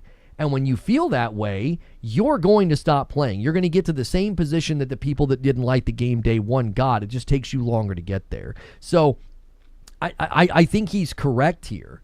And this is where June is vitally important to the future of Bungie and the future of the Destiny franchise. It's vital. You have to be able to walk the leadership out the door if they're not willing to go out themselves. You need new people in charge so you don't have another Marathon situation. You cannot ignore. Imagine years of feedback into Destiny 3 being ignored, and you'll end up in the same place that you are with Destiny 1 and 2, where your launch is terrible and feels out of touch. You see where I'm coming? You see what I'm saying? And let me tell you something. If you think shitty ideas can't ruin your game, keep in mind, there were individuals that completely championed the double primary system. You fucking right, it can ruin your game. Yeah, double primary, portal. I mean, there's a handful of, pivotal moments in Destiny's history where it's clear that leadership had ideas that absolutely put the game into running aground almost. Like the portal is a great example of this, of the fact that, like, how did this get into the game? How, boys? Look, I'm not trying to start shit within Bungie. All I'm saying is that there are a lot of big ideas, and I think that's great. I just think that maybe there should be a separation of teams, separation of teams, and just see what happens. You could be in a situation and see who, in fact, knows Destiny better. Bungie can't even support 2 games. What makes you think they'll be able to support 3? Because they need money, and one would clearly make more money than the other 2. Well, think about it. Jagex. Well, and that's with the assumption that they'd still be supporting the other games. You have to put Destiny 2 on life support, because it already is. You have to put Destiny 2 on an end-of-life cruise path, and after you do that, you can start building Destiny 3. Like, that's what you have to do. Launch old school RuneScape. And they said, all right, here you are, back again. Like it's the good old days of RuneScape. Except, we're going to go down an alternate path. Everything's going to be extremely community driven. We're going to have in-game polls. And we're going to go down the alternate path that we would have taken or should have taken. And that's the path they went on. So imagine a world in which Red War campaign, or imagine a world in which Destiny Classic rolled out, D1 Classic. And who knows, maybe they roll out the Red War campaign again. Maybe they roll out for second. You can't charge people for this, by the way. They said they don't have the Red War campaign, though. So. Cannot. It'd be terrible. But Destiny 1 becomes that complete package. Now, here's the thing. What does D1 and D2 have in common? A fucked up engine. So the problems you had in D2, you're going to face in D1. You see what I mean? And that is a big concern. The beautiful thing about RuneScape was that it was able to continue to scale. And old school RuneScape was able to continue to scale in its own way, separated from RuneScape 3.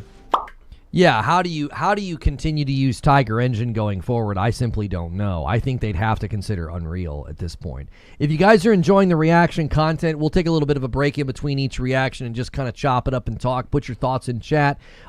Hit like. We would love to get to 300 likes very quickly. Thanks for being here. Okay, Crawls, let's say D1 Classic comes out. How long until some players start complaining about it? Either the RNG, the grind, or anything with D1? Here's the thing. People that play any game is going to complain. So you're going to get people that complain. You're going to get people that hit the forums. Even people that play old school RuneScape have many things they complain about all the time. They give feedback all the time. You know what you don't want? Silence. There That's it is. What you don't want. That's I was so hoping he was going to make that point. I'm like, tell him, Cross, tell him. If you have people that are playing and complaining, that's a feather in your cap. An angry player base is better than an apathetic one.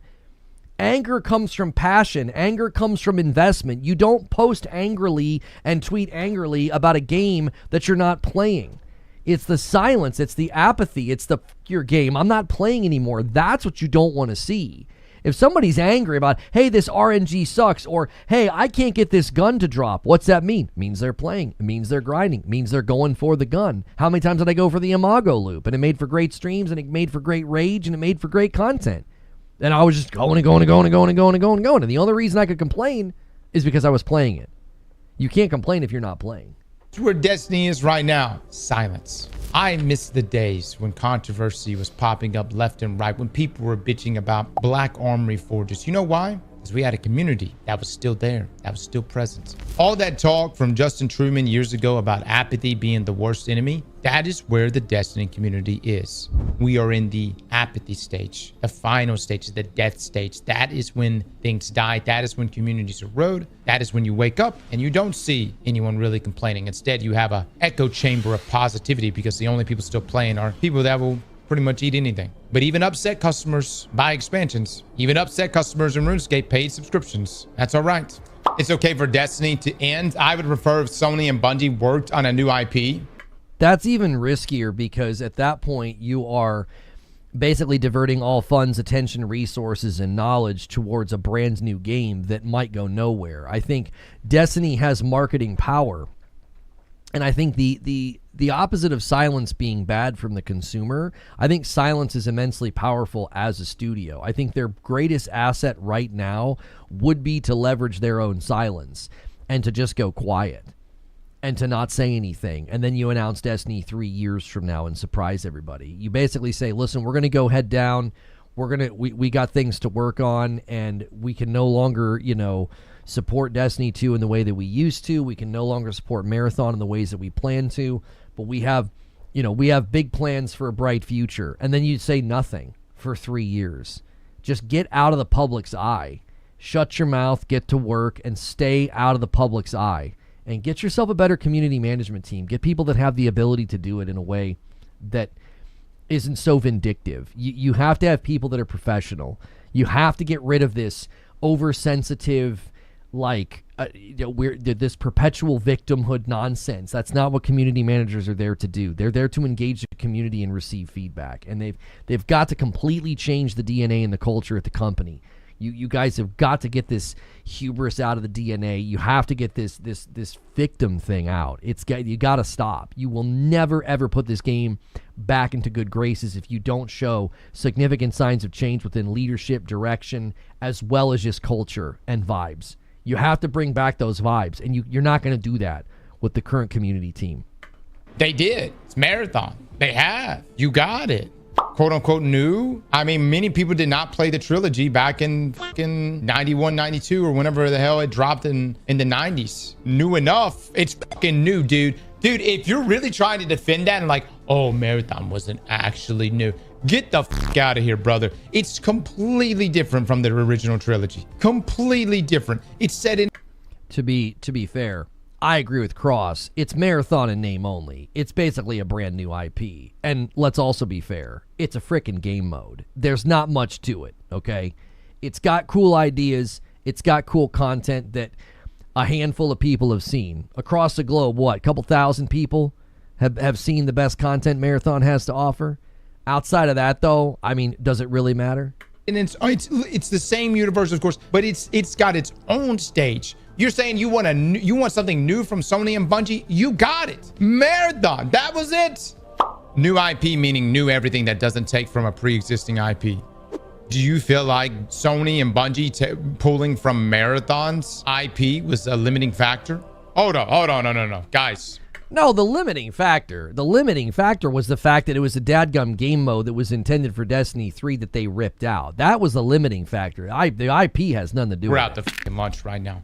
Do you think Bungie and Sony pulling from Marathon's IP was the limiting factor here? I do. I'm going to crash the fuck out. I'm going to crash the fuck out in here. Do you think that's the limiting factor? No, just clarifying new IP. First up, what do you think Sony paid $3.6 billion for Bungie's entire portfolio? Okay, so of course they're going to use what Bungie has IP-wise. Secondly, I can tell you right now, Marathon's woes and problems are not because it's pulling from an old IP, dude. Like that's like, oh my god. How about this? You launched an extraction shooter in 2026 in a market that is incredibly saturated. How about that? That right there. You made it extremely hardcore. You made it super niche. You fucking came after Arc Raiders, which capitalized essentially what, in my opinion, was on the Helldivers / Space Marines community. Okay, it was casual enough and approachable enough. Marathon being the IP, I actually think is a very interesting universe. And if anything, that's the biggest positive about Marathon. I don't know if I could disagree with anything he just said. I do think that the IP of Marathon and the vibes and the feel of the world, and even some of the stuff that they've said, like the video that Peanut made, you know, talking about how the stars are not silent, and, you know, the last transmission won't be a warning. The last transmission may not come at all. Like, they really flexed, I think, some of their writing and some of their mystique with some of the aspects of Marathon's lore. That's the only thing about the game that actually is intriguing. Everything else is, it's a hardcore extraction shooter. It's a niche of a niche within a market where there's one that's more approachable and more fun, and also you had a community that like immediately made the game incredibly unwelcoming. It was like they linked arm in arm. It was like the game was unwelcoming and then the community was unwelcoming. It was like two bouncers basically telling everybody to stay out of the club, and then you're like, I can't believe nobody's coming into the club. What's happening in this chat right now is the same thing that has happened within multiple studios, including Bungie. There are people present, even here at this very moment, Saturday morning, with shitty ideas. And all I'm trying to say is that there needs to be a separation of the people with the shitty ideas from the people with the right ideas. And the people with the right ideas need to continue making Destiny, or Destiny 3, or a Destiny Classic. That's... Well, I mean, I can't help but think, I can't help but think that Bungie doesn't like when other people have good ideas. Bungie doesn't like, Bungie leadership, Bungie's DNA, Bungie's culture, they don't like when other people have good ideas and when other people say things that basically make them look stupid and make their content look bad. I learned this firsthand. Like, I think that's going to be one of their biggest dilemmas. You have got to get that culture changed. It has to be a culture of, there is no hierarchy of ideas. Like, well, we have the right ideas and you're just a grunt, shut up and do the work. Like, I experienced this firsthand. That's part of what made certain people and higher ups at Bungie dislike me so much, is because for months, if not years, I provided feedback, and so did the community, that was constantly being implemented and improving things and making them better. And I think that takes humility, and I don't think that that's natural to their cores. I don't think they like that. And once you lost that, once you lost this sense of like daily, weekly community feedback, you ended up in what I think led to the echo chamber, which led to Marathon. You ended up in an environment where they could do no wrong, and everything they do is amazing. And that's what led to Marathon. That's what led to that situation. And I'm having trouble right now. If you guys are saying anything on YouTube, I'm having to reload my chat. I'm absolutely, my chat got absolutely frozen. I'm going to fix that right now. I was like, man, you guys went awfully quiet. I was like, I'm over here cooking and nobody's saying anything. Destiny Remaster would be the best thing ever. Just like they stole good art from others. Right, like, and I think that's one of the reasons why the art theft really, really smacked of arrogance. It was like, we're going to steal this and claim this as our own, and no one's going to know because we're the best ever, right? I feel like that's definitely a thing that I think was an underpinning of what they did. Bungie leadership proved that. Leadership is leaving. Yeah, Tess, no, it's fixed. It's fixed. I was like, man, nobody is talking. But Lono, he's worked so hard for the players. Right, Ashen. I was wondering, I was like, I can't believe none of you guys are commenting on some of the stuff that I'm saying here. I was like, I'm over here just, you know, going in, and all of a sudden I was like, wait a minute, nobody's saying anything in chat. So, let's keep watching. That's all I'm trying to say. Because I'm not going to talk stupid out of you. You want your stupid fucking ideas? Then go take your stupid ideas this and develop your stupid fucking game. And this is why we will never work at Bungie or any other studio. Do you want a D3 for another 7 years or a fresh PvE-driven adventure from Bungie? Well, you guys seem to think there's people listening. No. Chat was 100% frozen. Like the last thing I saw is like 20 lines up. By the way, Crosshead Marathon uninstalled. He showed stream on the other day. Yeah, I didn't see any of the stuff you guys were saying. I legit was just a frozen chat. Have you ever seen the Skeletor videos? Yes. There's going to be some incredible think tanks within Bungie that are going to create this new IP, fresh and original, right here, right now, for their future looter shooter. Let's just run through a few things. Based on Bungie's long history, what do we think this new fresh IP would consist of? I would guess sci-fi, possibly a first-person shooter, probably some incredible protagonists that is superhuman in some way. Dude, at what point are you guys gonna realize Bungie's been making the same fucking game now for 4 decades, 3 decades, 4 decades? There was like maybe one that was a little different, but come on, do you understand what I'm saying? Think about from Marathon, who you were as the protagonist, what you do, its setting. Halo, who you were as the protagonist, what you do, its setting. Destiny, you see where I'm coming from? Look, man, I play shit out of them, you know what I mean? And I'll keep playing it, but it's like, okay, completely abandon Destiny's IP. What do you think Bungie's probably going to make? I think we're Destiny. I think that's why I think they just have to make Destiny 3. Right? It's just me. This video has a lot of cuts. Oh, he does lots of cuts. His editors do good work. I mean, I don't with their expertise and their history, I do not see why you would go in any different direction here. Why? Destiny is a strong IP. It is. A new IP from Bungie would just be looked at with so much skepticism. Destiny is unusual and different. And what I like about it is that it's not pure sci-fi. It blends fantasy in there. And I love that. Like, yeah, I do think it's a really, really good blend of both. Hidden Siri with the 10 bomb gets us a little bit closer to that Saturday stream. Thank you so much, sir. That is so generous. I agree with him. I also think one of the things they do really, really well is it doesn't just feel like sci-fi fantasy. It feels epic. It feels as if there could be an entire sort of novel set written about the world and the worm gods in the past. Like, it's kind of like when you come up to a tree that is huge and you know that it's been there for a really, really long time and there's memories attached to it and there's an entire root system beneath you. I really do feel like they're very good at creating a game with age. Does that make sense? Have you ever heard people talk about this? And there's a gifted from Broken Earth, like creating something with age. Like, you know, obviously within matters of faith and existence, people will talk about that, right? Something being created with age. I think Bungie does an incredible job doing that. And another one from Broken Earth, putting us 10 away from the next milestone of 425. Thank you, Broken Earth. He's tempting somebody else to do it. So, like, I think that is something that is remarkable. And I think they did their best work in Destiny, creating a world with age. It felt like we showed up to a place that had been here for such a long time. And there's so much mystery behind it. You're like, I don't know what was going on before all this happened. Don't get me wrong, like, I like sci-fi a lot, but I love the blend of fantasy. I love places like the Dreaming City. I love the fact that things like a throne world exist. I mean, these are fantasy elements, man. It's that space magic that makes Destiny so special that, in my opinion, makes something like Marathon a bit boring. Yes. There's a line in The Lord of the Rings that talks about how there are things deep. Like this comes from Gandalf when he comes back from fighting the Balrog. And he talks about how there are things deep beneath the earth, deep beneath Middle Earth, that even Sauron himself is not aware of or has forgotten about.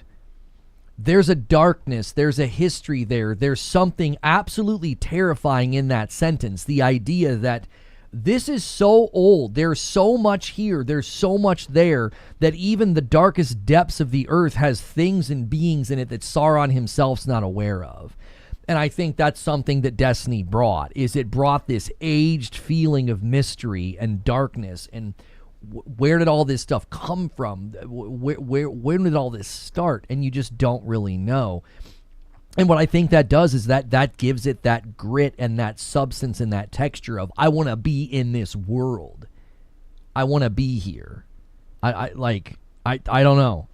I think that's important. And I think that's where the clean, sanitized, disconnected feel of Marathon has just absolutely failed.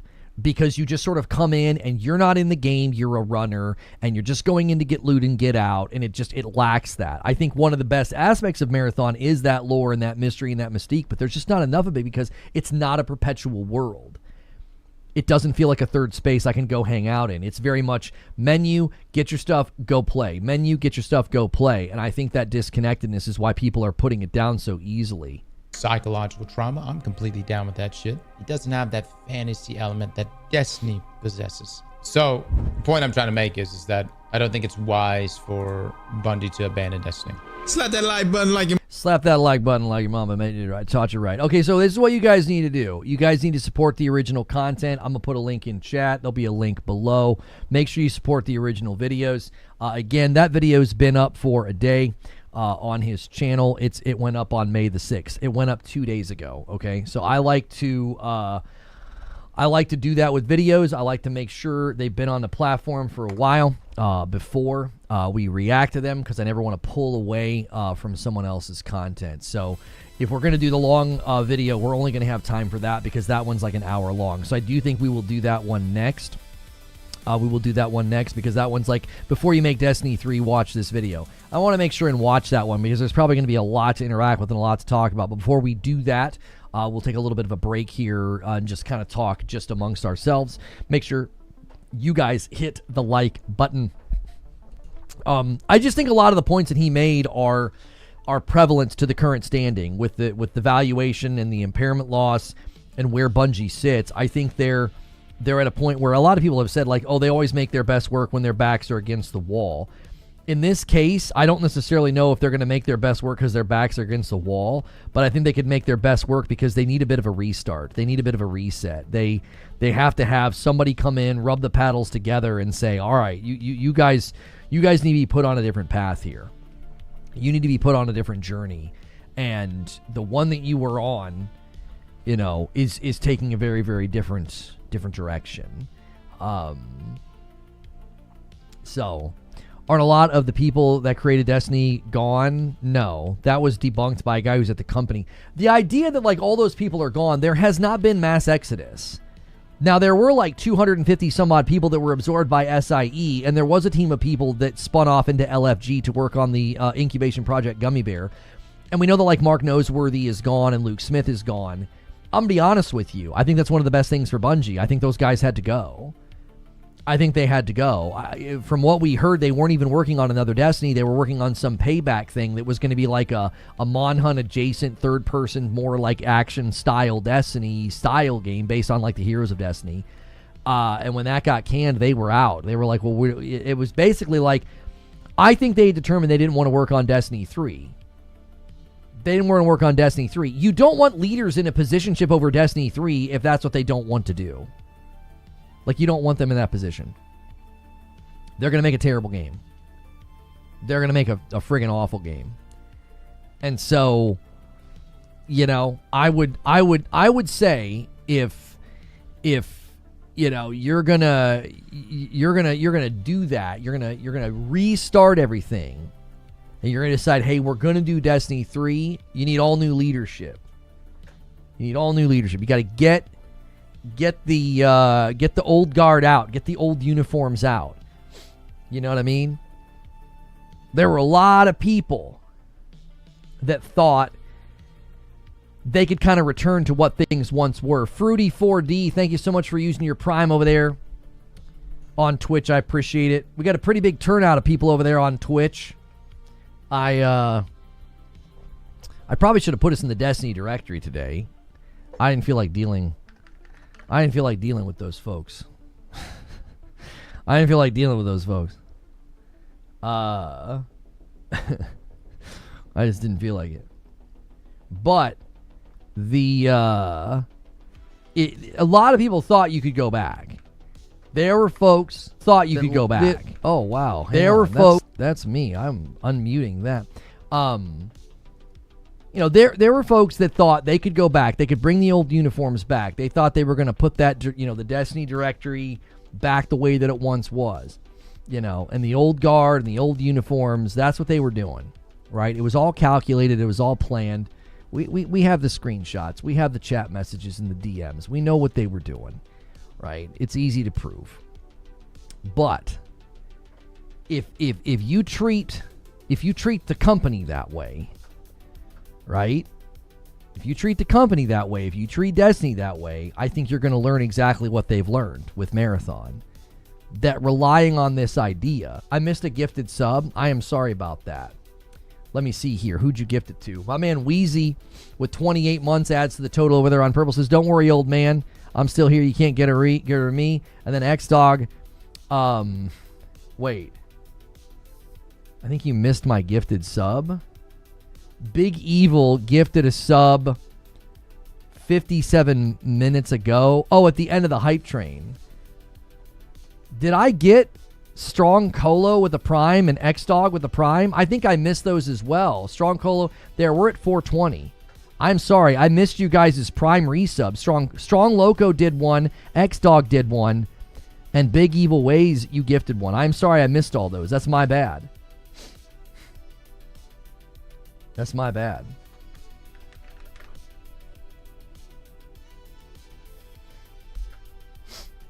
So, if they listen, if there's a bright future for Bungie, if there's a bright future for Destiny, I've got news for you. You got to have new leadership. You got to have new people involved. And Broken Earth is going to land the 425 plane.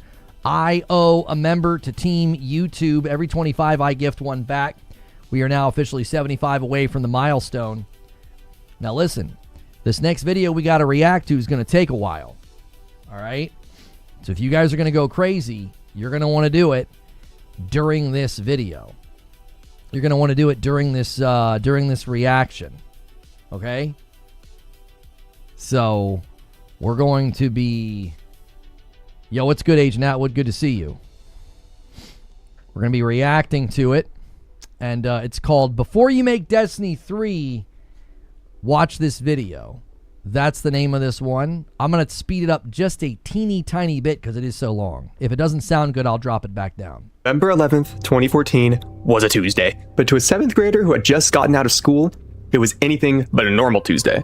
Today, his dad promised that after school, they'd stop at GameStop to pick up the first game the kid had ever pre-ordered. GameStop was like heaven to this kid, the walls filled with so many stories to tell, but there was one reason he was there today. The day Halo the Master Chief Collection came out. But when he was checking out, something else caught his eye. A game sat on a shelf that had been out for only a couple months. He remembered one of his best friends talking about this limitless game of exploration, community, and discovery. This kid knew nothing beyond that, and that was enough. He asked his dad if he could get Destiny. What's crazy too is I was a day one beta player, and every once in a while like that pops up on my Facebook like as a memory, right? That pops up as a memory, and I remember thinking like watching those original trailers and watching those original like real life people trailers or whatever. Jiminy Christmas, those are so separated from what Destiny ended up being. Like their original vision in those original trailers is nothing like what the game turned out to be.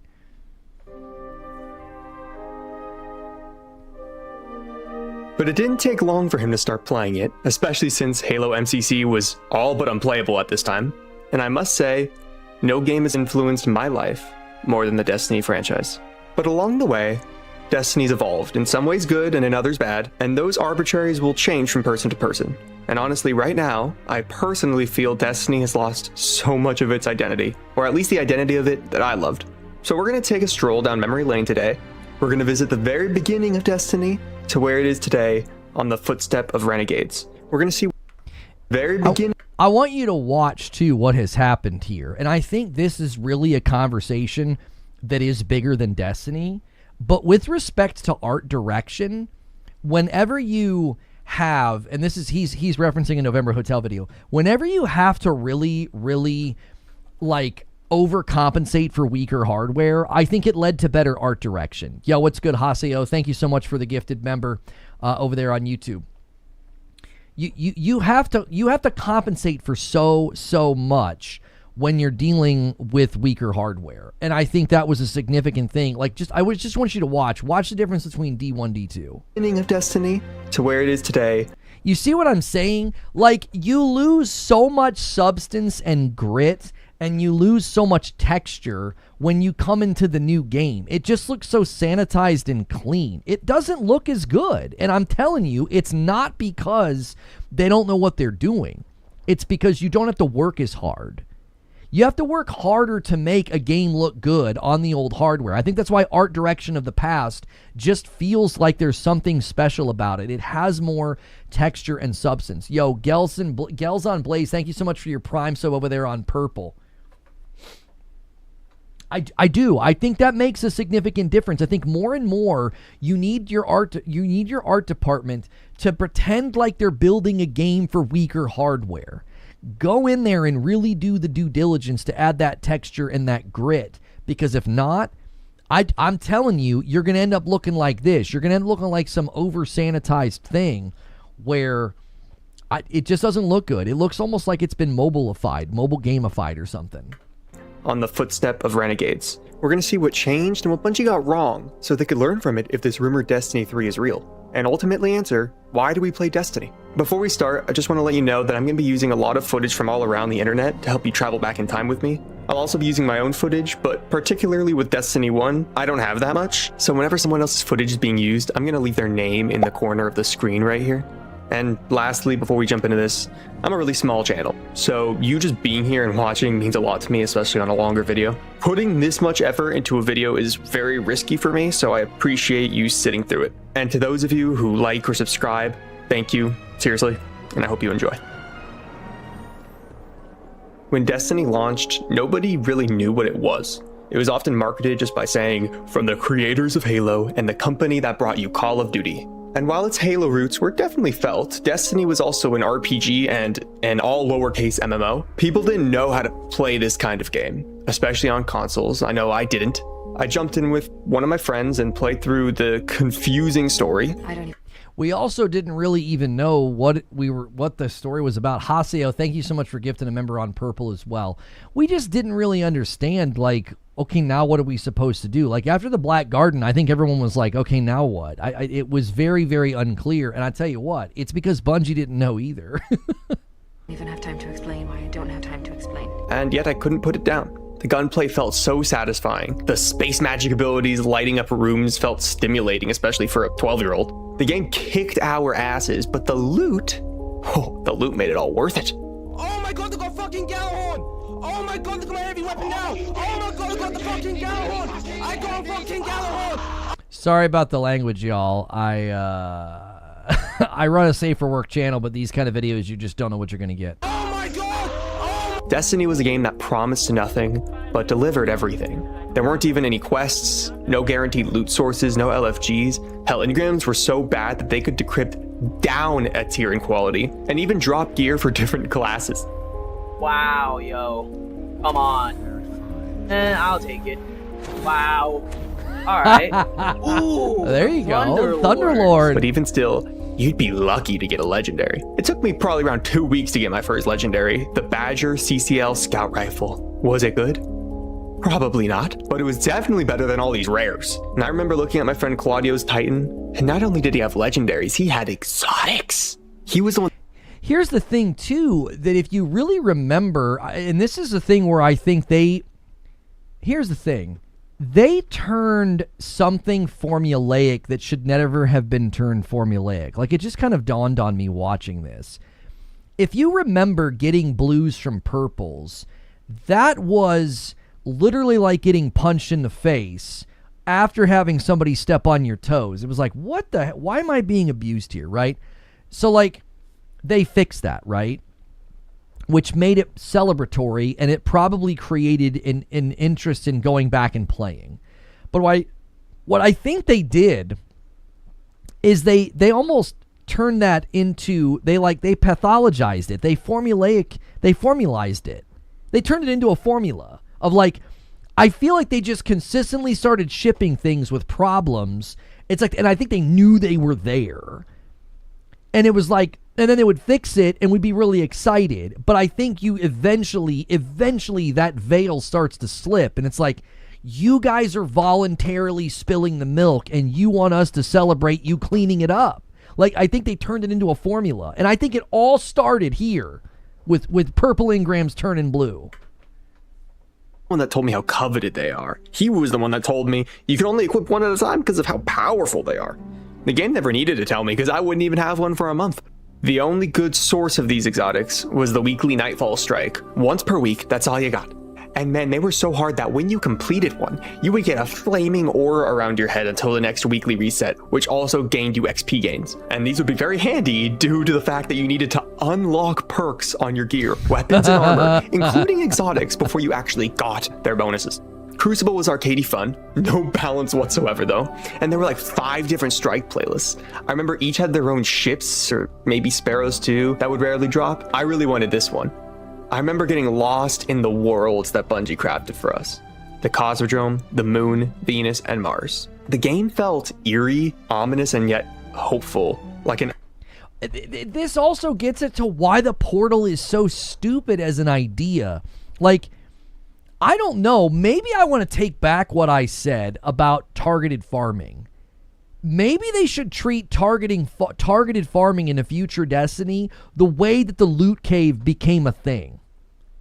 Right? Am I off my rocker here? Like, I almost feel like if boots are going to drop or a rocket launcher is going to drop somewhere for that week, let the community discover it and spread the word. Let it be like emergently discovered. I'm serious. Like the romanticized feeling of Destiny 1. Like, I'm looking at this and thinking like, one of the reasons we kept playing is we thought surely we're going to get the thing, or we're going to find the thing, or the thing is going to drop. Instead of being like, no, go here to get this, go here to get this, go here to get this. That you got to let it be emergent. That's why the loot cave is immortalized. It's immortalized in our minds because it's like, well, that was discovered by the community.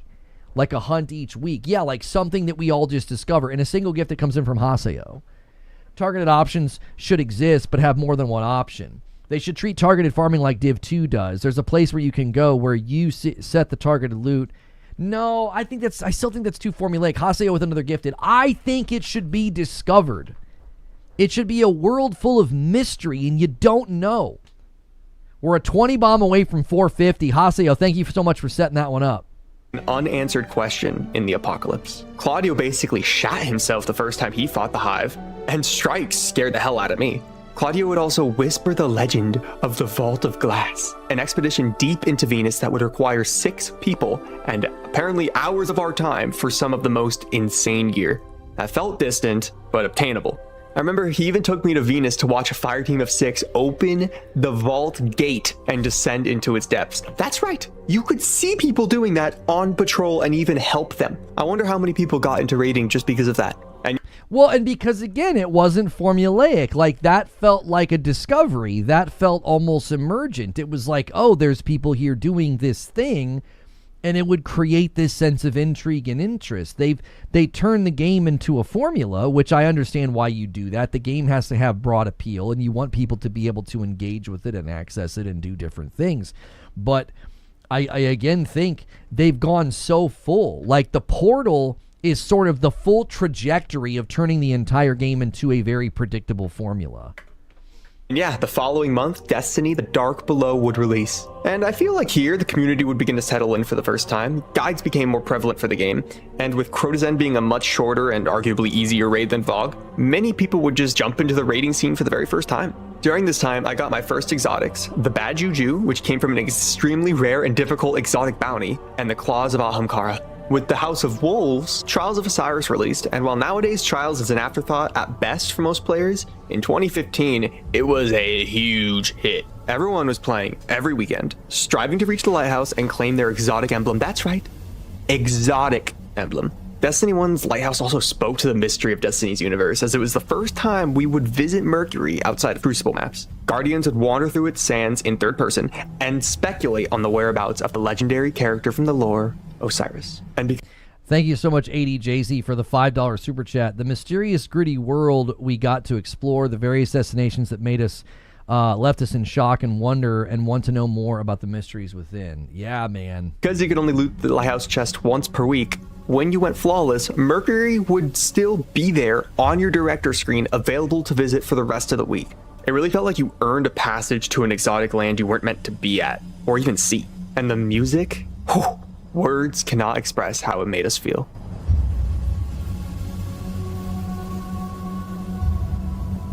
And comment below if you know the Easter egg on where this track came from. You won't believe it till you see it for yourself. Anyway, this was the first time that PvP became a true focus in Destiny, and the community really loved it. I remember the Twitch directory was filled with $5 or $10 trials carries, and man, we bought them up. What a time to be alive. This was a time where it truly felt like anyone could find a place in the Destiny community, whether you wanted to live in the Crucible and get 2-shot by Thorn and Last Word, and maybe 1-shot by Hawkmoon, or even teach new raiders how to down Crota for the first time. Hell, maybe. Yo, that is a huge one. Brains84 with the 50 bomb on YouTube. Ensuring that Saturday is practically a shoo-in at this point. Guys, the stretch goal this week, 500 unlocks tomorrow night. Madam and I will react to the week's gaming news. If you guys manage to hit stretch goal this week, we will make Madam play Destiny 1 from the beginning. It's on topic, it's relevant, it's what everybody's thinking about. Everybody's going back to Destiny 1. We'll have Madam play it tomorrow night. You lived in the Strike playlist or deep in the Prison of Elders.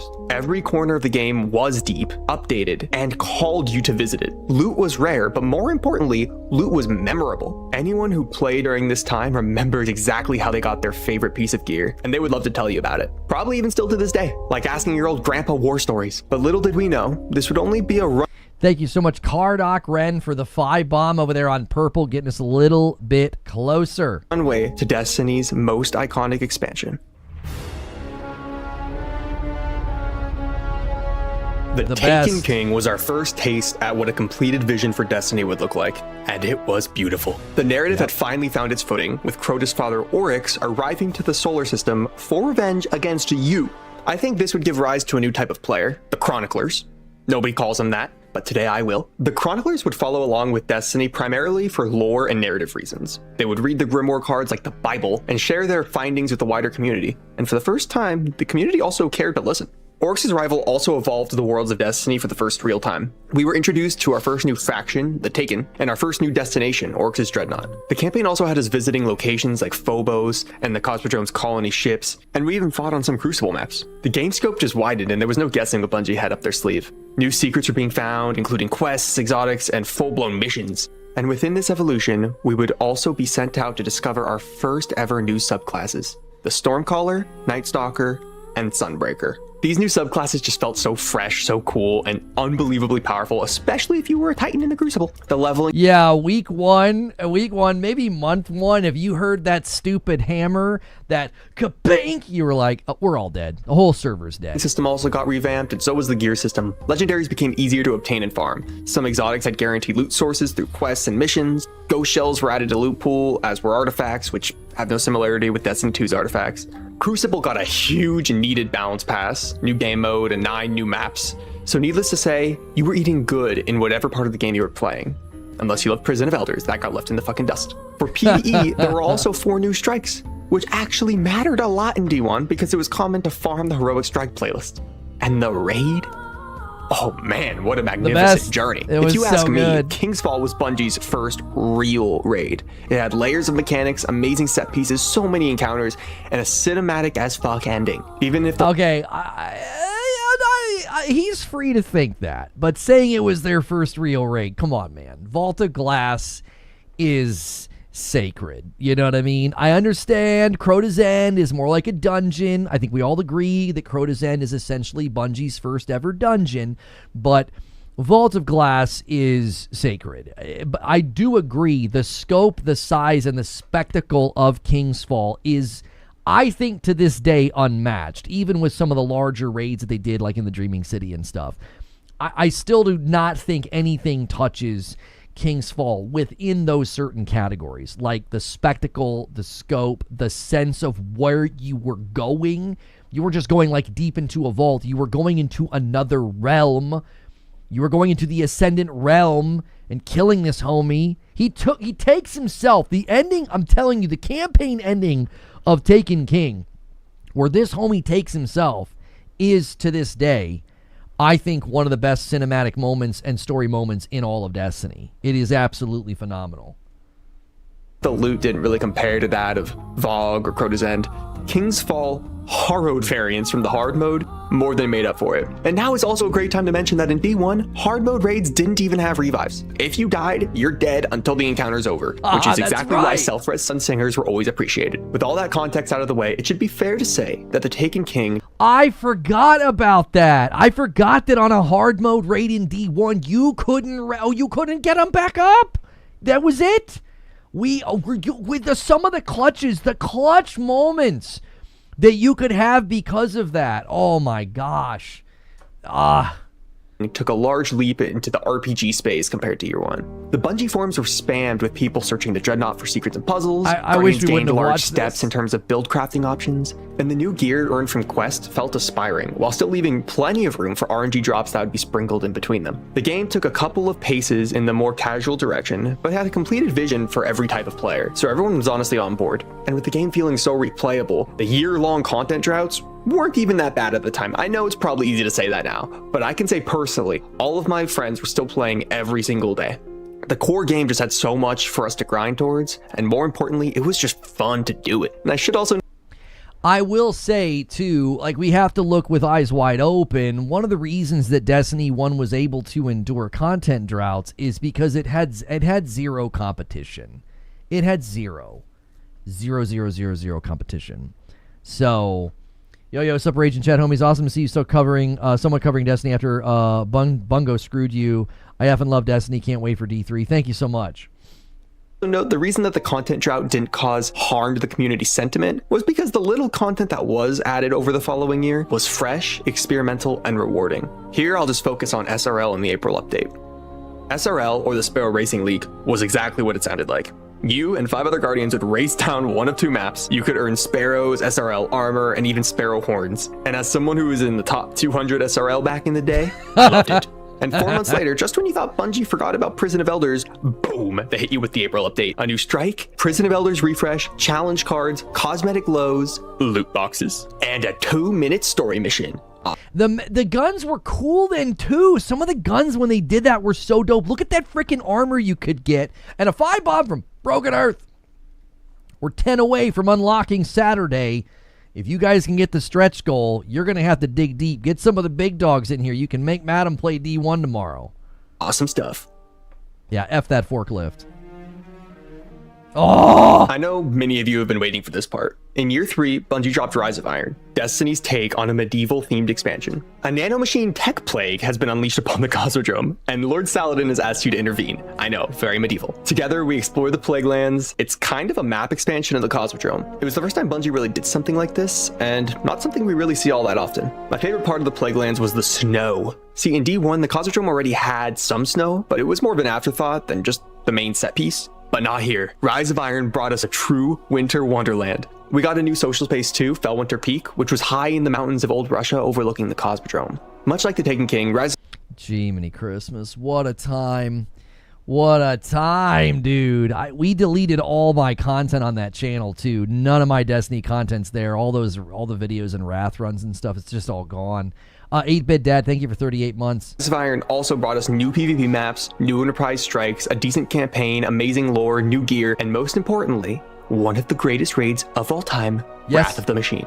Agreed. Wrath was by no means the hardest raid in D1, but it was the hardest to run on those consoles. This raid really pushed the envelope on raid set pieces, specifically the Siege Engine, where you would repair a giant fallen Death Zamboni on top of the Cosmodrome's wall while surviving. There were a lot of glitches in Siege Engine. Waves of fallen Siva splicers, which are Rise of Iron's new enemy subfaction. During this encounter, I still maintain that Wrath of the Machine would be unrivaled as a raid if we actually had to fight the Siege Engine as another boss. Like, it should have fell down in the water, Siva should have grabbed it, brought it back to life, and there should have been a room where you had to fight the Siege Engine and it would be like it'd be like a stationary boss fight, kind of like the final fight, but a little bit different. It could have been such a great, well-rounded part of the raid. That's the only part that I felt was missing. Poor PS4 or Xbox One would be fighting for its life. And honestly, there's not much more to say about Rise of Iron here. It was a smaller scale, cheaper sequel to The Taken King, but what it did have felt really inspired and innovative for its time. While Taken King reinvented the wheel entirely, Rise of Iron decked those wheels out with amazing armor, weapons, record books, and finally, PvP private matches. Even the artifacts got reworks. Rise of Irons provided very powerful yet niche boosts. For example, one would just let you punch enemies to temporarily turn them into your allies. That's awesome. I will note one change in Rise of Iron, however, which is Bungie for the first time ever prioritizing quest exotics over RNG drops. Of the 8 exotic weapons issued in year 3, only 2 were normal RNG drops. Keep this trend in mind because it's... Oh, there she is. Oh, next to the sleeper. Next to the sleeper, this is the best looking gun that they've ever created. The Outbreak is absolutely wonderful. The only thing, the sleeper is the best looking weapon that they've ever created, but this is next in line. It's going to continue to progress as the years pass. The sound and the mites. At the end of Destiny 1's lifespan came one of the franchise's greatest updates ever created, the Age of Triumph. Remember all those raids everyone's loved? They're all back. They've all got updates, exploit fixes, reprise loot, new armor ornaments that look insane, and a new at-level hard mode. This is what you do with your content. This is what you do with your content, Bungie. You don't vault it. You don't vault it.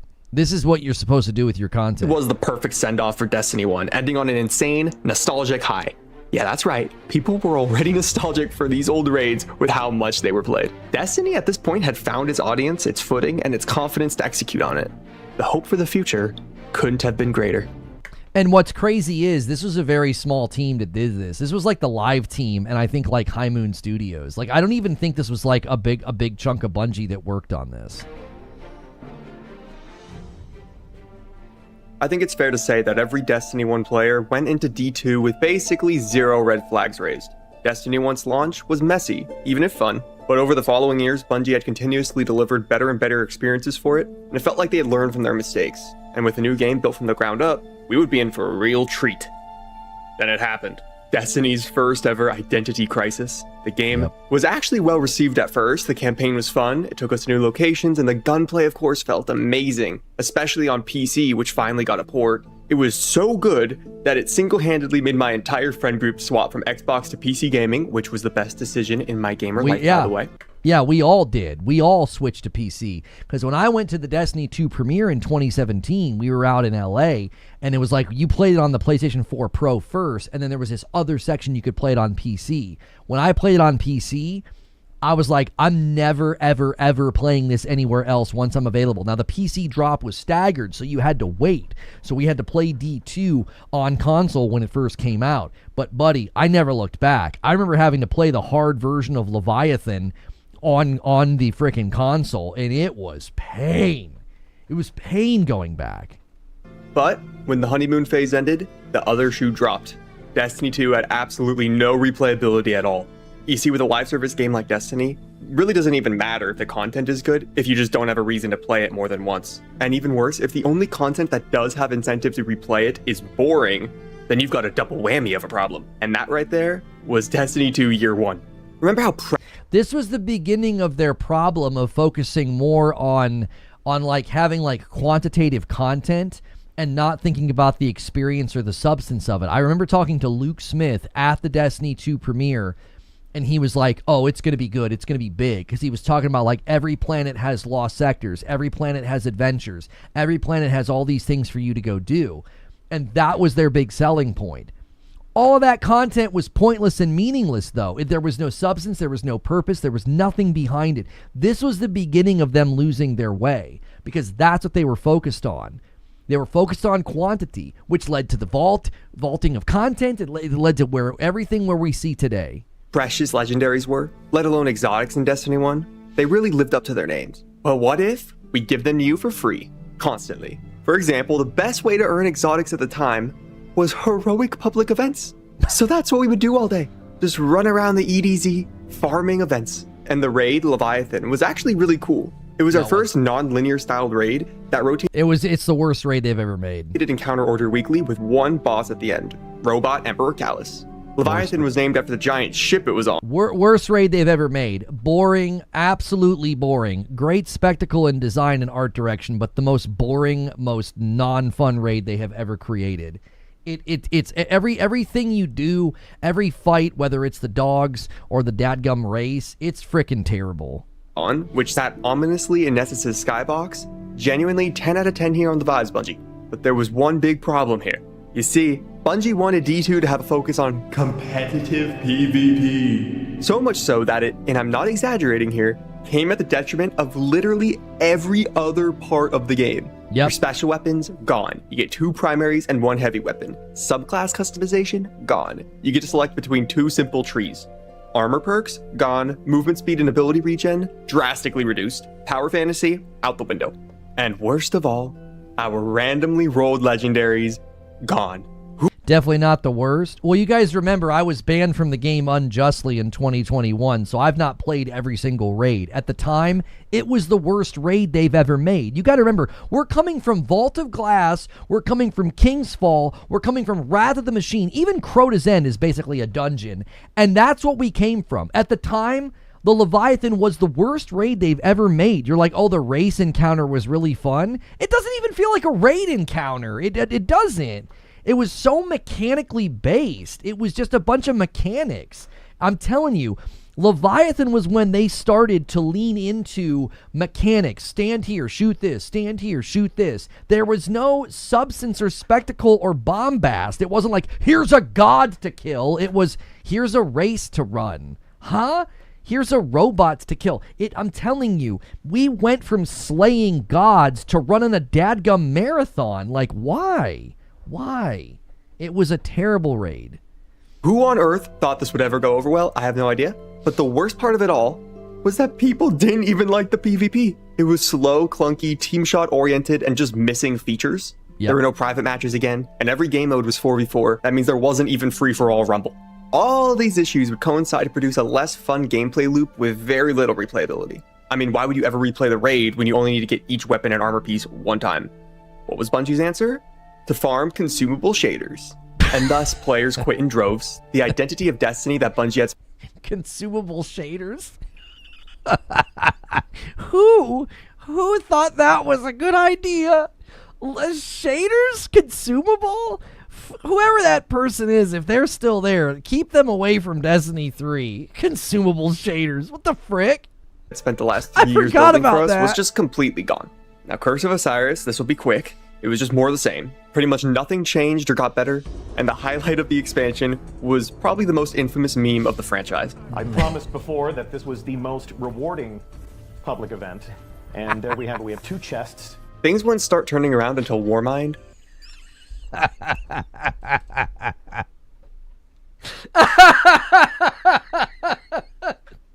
Oh, Deej.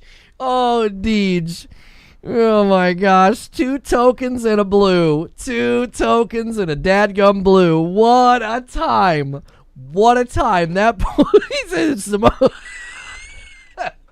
Listen to his voice. Let's just go back.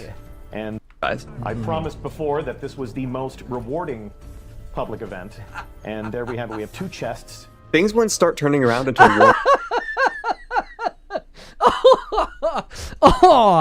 Oh my gosh. He was not a nice man though. He's terrible. It's good that he's not at the company anymore. Like, he's one of the people that were protected. If you go read that IGN puff piece by Rebecca Valentine, he was a total scumbag.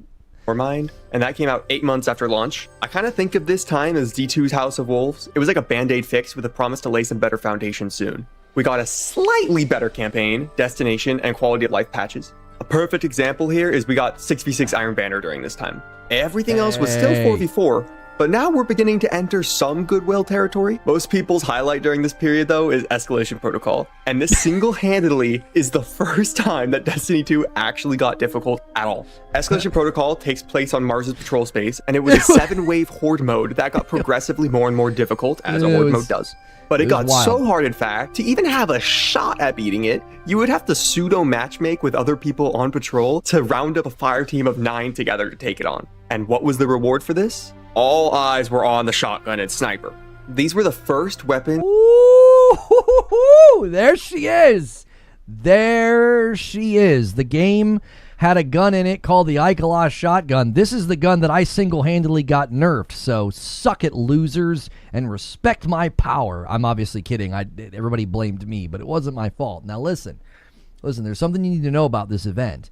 This event was really, really hard and really, really frustrating, and it was because of streamers. Streamers went to Bungie and said it was too easy, and the reason they said it was too easy is they wanted high fail rate, hardcore content to grind over and over and over again, which I think there is a place for that. I think you have your Nightfalls, your dungeons, your raids. This was a public space content loop piece of content. This was like your meat and potatoes, okay? Your meat and potatoes content cannot be like that. It cannot be that grueling. It cannot be that difficult because you will turn away the core daily players, and that was the mistake they made. I think this type of content has its place in Destiny. I think the streamers' feedback was understandable, but I do remember this was so rejected by the community because this is like your day-to-day, hour-to-hour content. If you make it that hard, you're just going to drive people away. You have to have that be aspirational. Aspirational content is okay to be extremely difficult. Like your day-to-day, moment-to-moment content can't be like that, and they learned that lesson with this update. With trench barrel and box breathing. I know, big deal, right? Well, these pre-nerfed versions of those perks easily made them the best weapon in the game. But they were just so rare and hard to get, and the community ate this shit up. The other high point for me of this expansion, thank you, Broken Earth, for the gift, was the raid layer. Spire of Stars was the hardest raid content probably since King's Fall, and it was just a raid layer. I genuinely think that if the rewards were even half decent at all, I didn't like Spire either. Here, people would look back at this as one of the best raid experiences in D2. And how could we forget the Whisper mission? Dropping out of nowhere on a random Friday while doing a Taken public event on IO. You'd sometimes have to wait hours to get access to that mission, only to fail and start over and have to wait all over again. But that Whisper of the Worm made the chase completely worth it. These wins for Bungie, paired with numerous buffs to player movement and power fantasy in the Go Fast update, actually managed to lift player sentiment. People were trusting them again. The game was by no means fixed, but we saw the light at the end of the tunnel and actually had content to run in the meantime.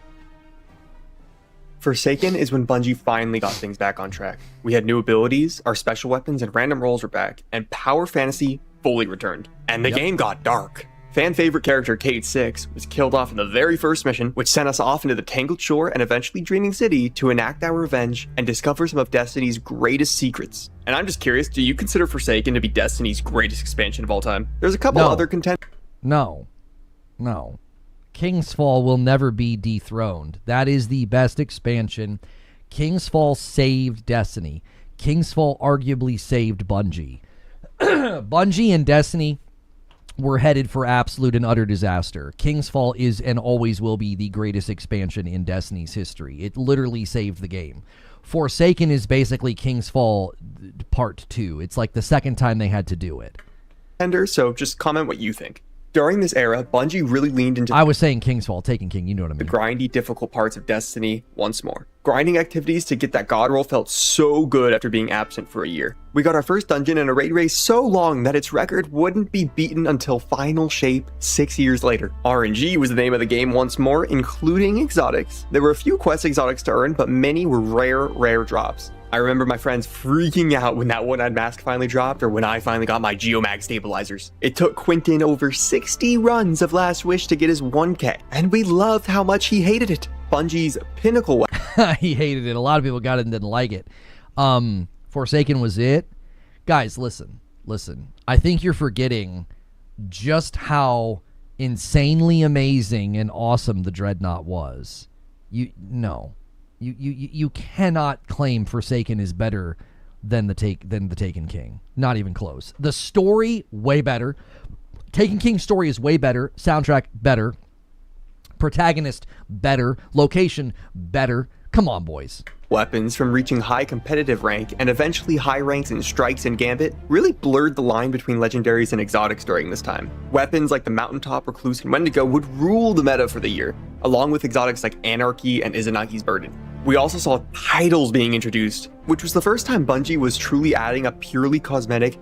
The Dreaming City? The Dreaming City is nothing compared to the Dreadnought. What are we talking about? The freaking Dreadnought was powered by Oryx's sword. The freaking Dreaming City?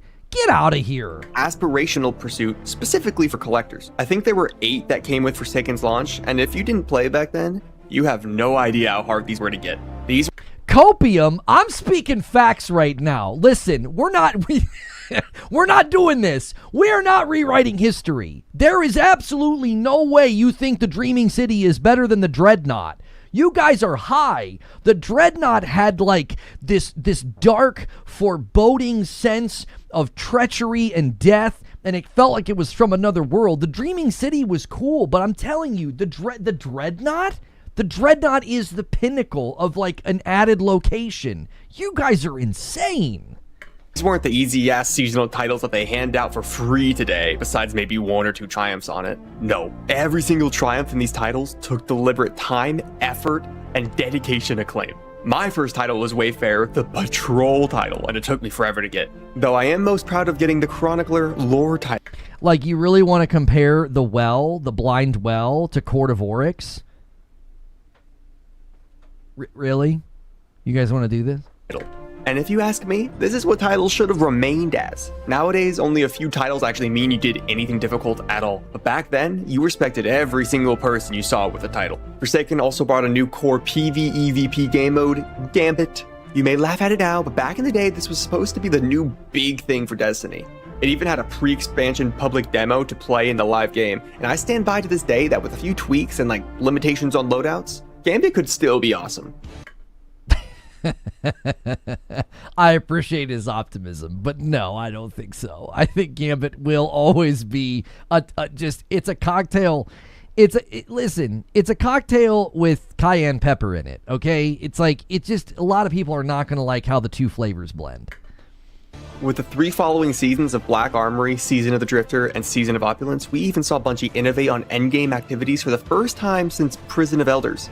Season of Opulence was great because of Vicarious Visions. Each season brought a completely different, unique endgame farmable experience, each having a distinct loot system. Black Armory and Opulence even brought their own smaller experience raids with them. Scourge of the Past was honestly unlike any other raid we've seen in Destiny. Yo, 20 months from Fuzzy over there on Twitch. Thank you so much. We're at 493 on the week. I appreciate it so much. Imagine being wrong about Marathon's player retention and the best Destiny raids all in one day. Ginger might want to get somebody else with more knowledge on the show today. I'll kill you, Fuzzy. It was too easy. And thankfully, that lack of difficulty would then lead Bungie to develop contest mode, which we still have today, for Opulence's Crown of Sorrow, and it was perfect. All in all, this will probably go down in history as Destiny's strongest year. The devs were really firing on all cylinders. The secrets of Last Wish's Wish Wall or Black Armory's Niobe Lab puzzle, mixed in with the brand new difficult endgame activities that made you work for your loot, reprised Destiny 1's feeling of earned character progression, now also layered with a collectionist, optional pursuits of badges and titles. I'm really trying to fly through these years, so just know that I'm really only covering a very small part of what this had to offer. You just had to be there.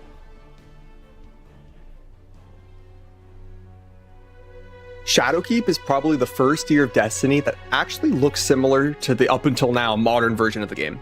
And as strange as it sounds after just glazing Forsaken like that, this is actually the period of Destiny I'm most nostalgic for, and the period I also have the most great memories within. So Bungie outright told us that Shadowkeep was going to be smaller than Forsaken, now that they had split from Activision and didn't have all the help of High Moon and Vicarious Visions. Destination was a... That's really, really good that he brought that out, that like once they didn't have High Moon and VV, it really, really changed what they were able to deliver as far as substance and size. And I think this is kind of the beginning of where it starts to feel like the game really thins out. It really starts to lean on samey repetition stuff. Like it really begins here. It's like, yep, you didn't have VV and High Moon anymore, and they started to have to play a different game with respect to like bringing us content. A slightly expanded version of Destiny 1's Moon, and the story was mid at best, outside the last mission, which was pretty cool.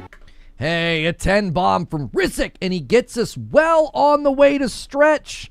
We have secured a Saturday evening stream. Madam and I will be on here tomorrow night, and guess what? Madam reacting to gaming news is hysterical. If you guys missed last week, you missed a real treat. Now, if you guys unlock the stretch goal, Madam has to play Destiny 1 tomorrow night, so you better make some phone calls. Call on the big boys to get in here and unlock it. And even the raid, though, didn't even quite live up to what we were used to. But on the other hand, we had additions like Cross Save, Seasonal Artifacts, Champions. I think they're mostly fine. You guys are just babies. And Champions, okay, the issue with Champions is actually not the idea. I think the issue with Champions is just their execution. I continue to think that this is the era of time where you could constantly see the idea being good, but the execution being poor. The reason I think this theme emerges is primarily because they didn't have time for iteration and updates. It was just like ship it. And I think that's the problem. Their good ideas could not really take shape. So from this point on, whether it's a champion or whether it's the artifact or whether it's the armor 2.0, they had a lot of good ideas, and then the execution was just poor. And I think that really comes down to the fact that they didn't have VV, they didn't have High Moon, they could no longer rely on parallel development so that ideas could cook and come out in better shape. So this begins the era of time where it's like you're constantly seeing things come to the game that feel half-baked and not thought through. Armor 3.0, which brought stats back to armor and replaced the perks on them with slottable mods. Now trust me, the system wasn't great for a while, but it set the foundation for the true RPG-style build crafting like never before seen in the franchise. Oh, and we also got finishers. Very cool. Ready? Oh, wait. Yeah. Boom. Yeah. The game also went free to play here, and all of Year One's content was now free for all players. That's 3 campaigns, 3 raids, all of PvP, and a bunch of other random stuff that I just can't remember. The seasonal model was gearing in shape. It didn't exactly have weekly stories, but it did have seasonal activities, artifact, and even loot distinct from the expansions. And honestly, the seasonal narratives this year were the best part of the year. We had live events, crazy stock market economies, amazing missions, and once again, an evolving world. In Season of Undying, we saw Vex incursions spreading across the moon, bare minimum, but I'll count it. In Dawn, we completed the perfect paradox and literally traveled back in time to save an NPC character who would then help us relight the Trials of Osiris only once we donated enough of the Fractaline seasonal currency. It was like a stock exchange. It was really cool. And then in Worthy, we'd see the Almighty growing closer to Earth each week. And as we armed the Warmind, Rasputin's towers would... We're now nearing the peak of like my streaming career, because the Almighty stream was the biggest day probably I had ever had in my streaming career. This was the beginning of the end for me. rise across the EDZ, Moon, and IO. This would culminate in the Tower Live event where we blew that shit up in front of our eyes. And our rivals literally had the Blackfleet show up on our doorstep for the first time. They invaded Mercury, Mars, Io, and Titan. And on Io, we got regular lore dumps from the Tree of Silver Wings, from who we now know to be the Witness. This season ended with yet another live event in the last city, with the Traveler healing itself and pushing away the Blackfleet, which just took all the planets that would end up being vaulted. That's right. Content vaulting actually had a lore foundation, but it was kind of cool at the time. So this year we kind of saw a slight push towards a more casual Destiny, which I think comes hand in hand with the seasonal model. When stuff isn't going to stick around anymore, it just makes sense for things to be easier to obtain. I get that mindset. Pinnacle weapons even became ritual weapons, which no longer had an exotic style perk. We saw exotics become easier to get, mainly being quest focused now. And we also only got the 1 raid and 1 dungeon for the whole year, with no updates to them. While the seasonal content was poppin', and Trials of Osiris was really fun during this time, endgame PvE was starting to find a smaller, more niche, and in my opinion, kind of worse role in the game. Nightfalls became Nightfall the Ordeals, which had difficulty levels similar to what you'd see today, all the way up to Master.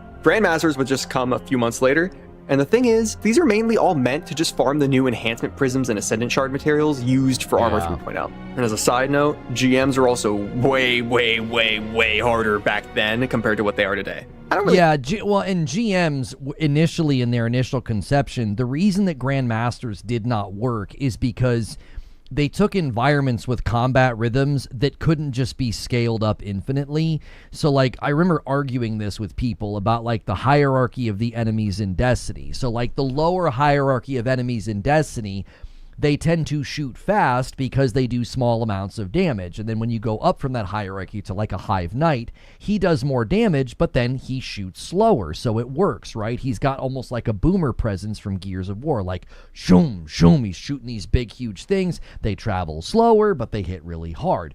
The problem with the Grandmasters and their initial conception is you have enemies that take way too long to kill that can spam you with attacks that are now doing way too much damage. So it completely broke the hierarchy of the damage output in the combat flow because, number one, unless you play as a hunter, you have zero lateral agility, so you end up face tanking a lot. Like, you can't move to the left or to the right or to get out of the way or whatever. And that, I think, is one of the main problems when you take content like that and you're like, well, just turn the difficulty up, give all the enemies way more health and give all the enemies way more damage output. It just doesn't work. For real, the wire rifle red bar vandals were one-shotting in GMs. Right, and that doesn't work. That combat rhythm is broken. You're breaking the hierarchy of the game. I'm supposed to be able to dispatch of the lowest enemies quickly because they're fast and they spam. And I'm supposed to be able to dispatch of mid-level enemies in a mid-level fashion because their damage output's mid-level. Then there's mini-bosses and bosses. There's a hierarchy that as you move along that hierarchy, your special weapons, your heavy weapons, and your abilities and your grenades are intended for the upper echelon of the hierarchy of the enemies. When the lower hierarchy of the enemies is requiring you to use all those upper echelons of damage output, the whole math equation breaks down. So initially, Grandmasters were just absolutely terrible and imbalanced, and they were just bad, lazy pieces of content. You took existing content, turned dials way higher than they were intended to ever go, and the only people that wanted to play it were like masochists that would just live in a Nightfall for the rest of the day. Know where else to put this in, but I do want to mention the rise in FOMO this year. You see, seasons didn't just go away at the end of an expansion cycle. They would be removed the following season, and they stuck with that the whole year. The one exception to the casualification of the game this year came in the Season of Dawn's community puzzle, which took thousands of people 6 days to solve. Came in the Season of Dawn's community puzzle, which I'm trying to see who he's got up on. He's got Sweat Glad and Dado. Took thousands of people 6 days to solve for a pretty awesome conclusion, which I won't go into here. If Shadowkeep is where the Destiny of today first came into sight, that's weird to glide over that. That was a big moment. Beyond Light is where the community of today first came into sight. And honestly, it's hard to blame them. Beyond Light hit us with the double whammy of gear sunsetting and content vaulting. Gear sunsetting just meant that a weapon or armor piece only had a lifespan of a year from its release before it could no longer be infused any higher. And content vaulting was Bungie taking chunks of the game that weren't relevant anymore away from us and throwing them into the dumpster. Oh, you paid for this stuff? Too bad. Read the terms and conditions next time, buddy. I still remember how few weapons there were at launch too. People were not happy. No one had any loot. Eventually, Bungie would reverse sunsetting, but content vaulting is still with us to this day.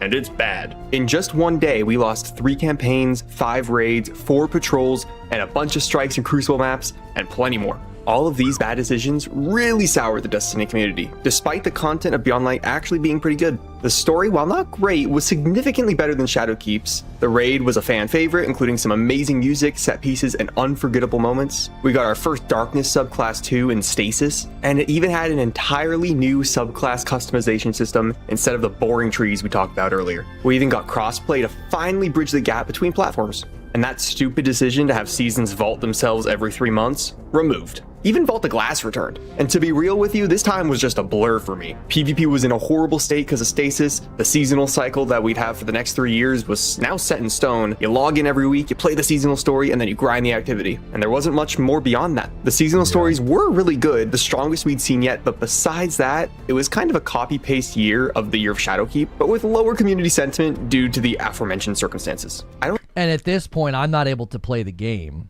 Yeah, at this point, like February of 2021, I got banned. Never got an explanation. There was no cause for the ban. I didn't break any terms. I obviously would have never cheated. The last time I played this game, I played with my son on the couch. He was running like public events in the Cosmodrome because they had brought back Cosmodrome. And yeah, never got an explanation. And so I don't really get to say much at this section, but I'm going to take a quick break. I'm not going to make it. This is a long video, and we have a little bit more to go. We're about halfway through the reaction. So hit like, renew your memberships and your primes, guys, so you can unlock that stretch goal. You can make Madam play Destiny 1 tomorrow night. You guys secured tomorrow night. I'll be right back. Give me 1 second.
Okay. All right, let's get back into this. By the way, if you guys are watching on Twitch, might be a good day to go a little crazy over there. I did put us in the D2 directory. Let's get into it. I don't think it's a hot take to say that the worst thing that ever happened to Destiny was the content vault. And one of the reasons for that is what I want to talk about next, the onboarding experience. See, when the entirety of Year 1 got the boot, so did the game's tutorial and onboarding campaign experience. Bungie's solution? Bring back the Cosmodrome, first mission of D1, and do some bare minimum shit on top of that, and call it a day. This is to say, the game had such a bad onboarding experience now that it might as well have not had one at all. If you ever wonder why Destiny has such an old player base and dwindling player population, this is why. Nobody can start playing anymore comfortably. I'll also mention that to me, this is the first time that the game felt more transactional and gamey, if that makes sense. Despite still feeling great, the illusion of Destiny being the experience where you never know what's around the next corner or what you might find next is shattered when you have the game being chopped up in front of your eyes and perfectly good gear you've earned and had for years become unusable overnight because Bungie had to place an arbitrary number cap on them just so they could lazily keep us on a treadmill. In a world full of seasonal roadmaps that promise us specific loot and quests on specific dates, the aura of mystery and discovery I was praising Destiny for earlier in this video had vanished. And don't get me wrong, my buddies and I were still having a blast, but the game to consumer relationship had subconsciously shifted overnight. Many see Witch Queen as some of Bungie's best work, and while I'm not entirely disagreeing, I have some choice words to say about a few changes made during this time. They will be moderately hot takes to some. Starting with the objective good, the campaign. Not only did Bungie make their best Destiny campaign yet, but they also introduced a legendary difficulty, which brought revive. Yo, thank you, Cisco, for renewing over there on YouTube, moving us along. 5 tokens, enemies that actually fought back, including the new Hive Guardians, and really well thought out and lengthy boss fights. Even in their marketing, you could tell Bungie was trying to capture a new audience, the narrative players. Players that would buy the expansion primarily or even solely for the campaign. Maybe they'd stick around after that, maybe not. How well did this work? Well, we have no idea, only Bungie knows that. Do you ever think that maybe you're a time traveler and you came back and you banned yourself so that you didn't have to play this crap? It is very interesting. Like, I'm looking back on my life and like my career and just reflecting on things watching this with you guys, because there's so many moments, like literally up to this point in time, I was along for the ride. And it is interesting that like right before things really got wobbly, like they did go out with a bang, I think, with things like Witch Queen and stuff, and like ending the Dark Light saga. I think some people really, really liked it. But it does seem interesting that like right before things really got wobbly, like I was put into a position to kind of rebuild into variety coverage, which we would be obviously facing that barrel today. We'd be, you know, the Destiny 2 directory is, you know, very, very much not what it once was. And, you know, we would be in a very different scenario. So. And for all these new enemies, what did Bungie give us to fight them? Well, let me introduce you to the Glaive and Void 3.0. That's right, throughout the year, Bungie would update all of our subclasses to the new 3.0 subclass system, introducing new aspects, melees, sometimes grenades and supers too, and all for free. This probably confused the fuck out of new players and extreme casuals, but W Bungie. While most players were super happy with this period of time, I was a little bit emo about one thing specifically: crafting. I realized that with this new red border... Yo, what's going on with Cross's hair? I mean, this is a tough time. This is a tough time for everybody, I guess. You know what I'm saying? I was canceled and having to rebuild and banned from the game, and that that hair is something, Cross. Order system, I could give two shits about most weapon drops I'd get. Seasonal content felt like a checklist to me, just to get all the weapons craftable and never play that content again, which as a completionist with limited vault space was great, but as someone who actually played the game for the grind, man, the grind, I felt like something was way off. I know the player base is pretty much 50-50 split on the crafting situation, so I'd love to hear your thoughts about it in the comments. Be nice. Honestly. Crafting in any loot-based game will always become, if not immediate, it will become acidic on player incentivization and the psychology of wanting to grind and get drops. The entire psychological simulation of seeing something drop from a boss or farming and seeing something exciting drop, you absolutely murder that with crafting. Whether it happens day 1 or day 20, it will happen. Crafting is probably the single most dangerous thing you can add to any loot-based game, especially one with a loot table like Destiny. It's not an MMO. It's not a classic or traditional MMO. You don't have the loot table to endure crafting. You simply don't. See, I'm not even married to an opinion on it anymore. Season of the Haunted also brought back the Leviathan, but not as a permanent space. It was kind of a temporary patrol-ish space for the seasonal activity, and I'm about to sound like a real crybaby here, but I don't care. I don't like the trend of temporarily bringing back old destinations just for a seasonal activity. This is honestly not a big offender in that regard, because it was around for most of the year and basically was a patrol zone, but this will change in the future, so I'm planting that seed now. And if you were a PvP player during this time, you'd be struggling. While Subclass 3.0 wasn't nearly as gnarly as Stasis in its prime, it still wasn't a pretty sight. Even worse, you'd have more luck finding a drop of water in the Sahara Desert than finding any new maps coming to the game. Though in Haunted, we finally got our first new map in 805 days, and it was Disjunction. Take it back, Bungie, you can keep that one.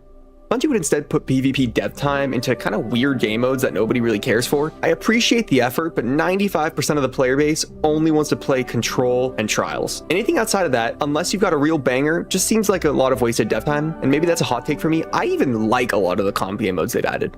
Overall, the year of Witch Queen felt like Bungie found a new nice flow in raid and dungeon content. We were getting into the rhythm of a raid or dungeon releasing every 3 months. We went from Vow to Duality to King's Fall to Spire of the Watcher, and if it weren't for these activities specifically, I think the community would look at Witch Queen as nothing revolutionary.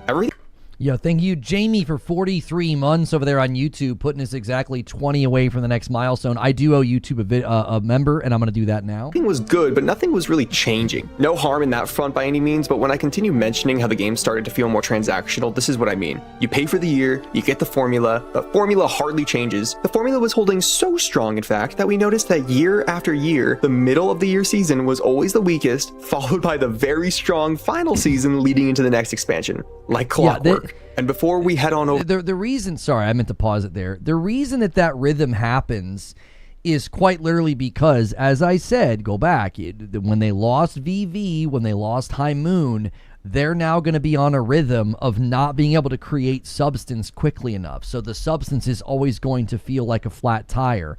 Oh, everything's bad. Here comes the thing that's good. Oh, it's really bad. Here comes the thing that's good. They're always going to be stuck in that rhythm. Not abandoning, but parting ways with Activision and going down the path of essentially needing to rely on themselves only. That was the beginning of this. They were never going to be able to create enough content quickly enough. And so you were always going to have this absolutely frustrating rhythm within the game. I think this is why they did not want to make Destiny 3. This is why. I think it's incredibly hard for them to keep a game like this going. Some of that's because of the Tiger engine. Some of it's just because of the pure substance required for a PvE grind when people are going to wring your game out like a rag, right? So I think they determined, absent of Vicarious Visions and High Moon Studios, they determined there is absolutely no way we're making Destiny 3. It's going to be too difficult. It's going to be too hard on the company. It's too stressful. And when that all blew up in their face, Pete Parsons' blog talked about like pushing the company into the red. They had way too many incubation projects. They had way too many things that were stretched too thin.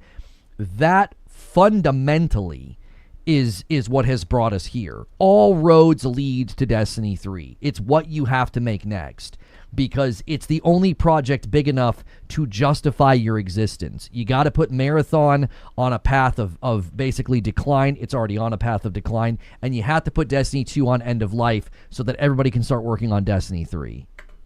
Over to Lightfall. It sounds like I really hated Witch Queen. I loved Witch Queen. Season of the Seraph and its awesome send-off into Lightfall was one of my all-time favorite moments in the Destiny franchise. And for those who weren't around, we had an amazing season finale mission that involved us preventing the Witness's forces from blowing up the Traveler by literally sacrificing Rasputin. And the finale cutscene looks like something straight out of the minds of Destiny's original creators, where the Traveler leaves the last city, goes to orbit, recreates the OG Destiny Traveler art, and plants its metaphorical feet in the ground to ultimately make its final stand against the Black Fleet. Absolutely phenomenal. I have no notes. 10 out of 10 Bungie. Surely Lightfall is going to be a banger too. Why was Reforge banned from Destiny? They never told me. We had people publicly looking into what happened to me. They had unearthed that Bungie was heavily involved in me being canceled in 2020 and spreading lies about me. And when that started to get notice, and I started talking about it and talking about how I was going to eventually expose all the things that I knew, I was suddenly banned from the game. That's all I know.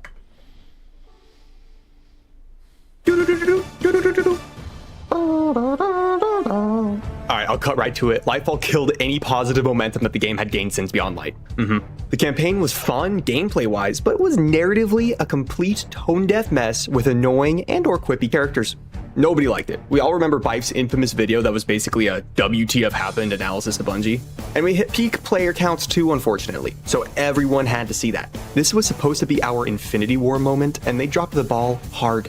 Even the raid was a joke, one of the easiest they've ever made, and most buggy too. True story, on day one contest mode of this raid, we found it was easiest if our friend Harley just soloed the mechanics of the first encounter, while the other 5 of us did nothing but ad clear. And it was basically like that for the entire raid.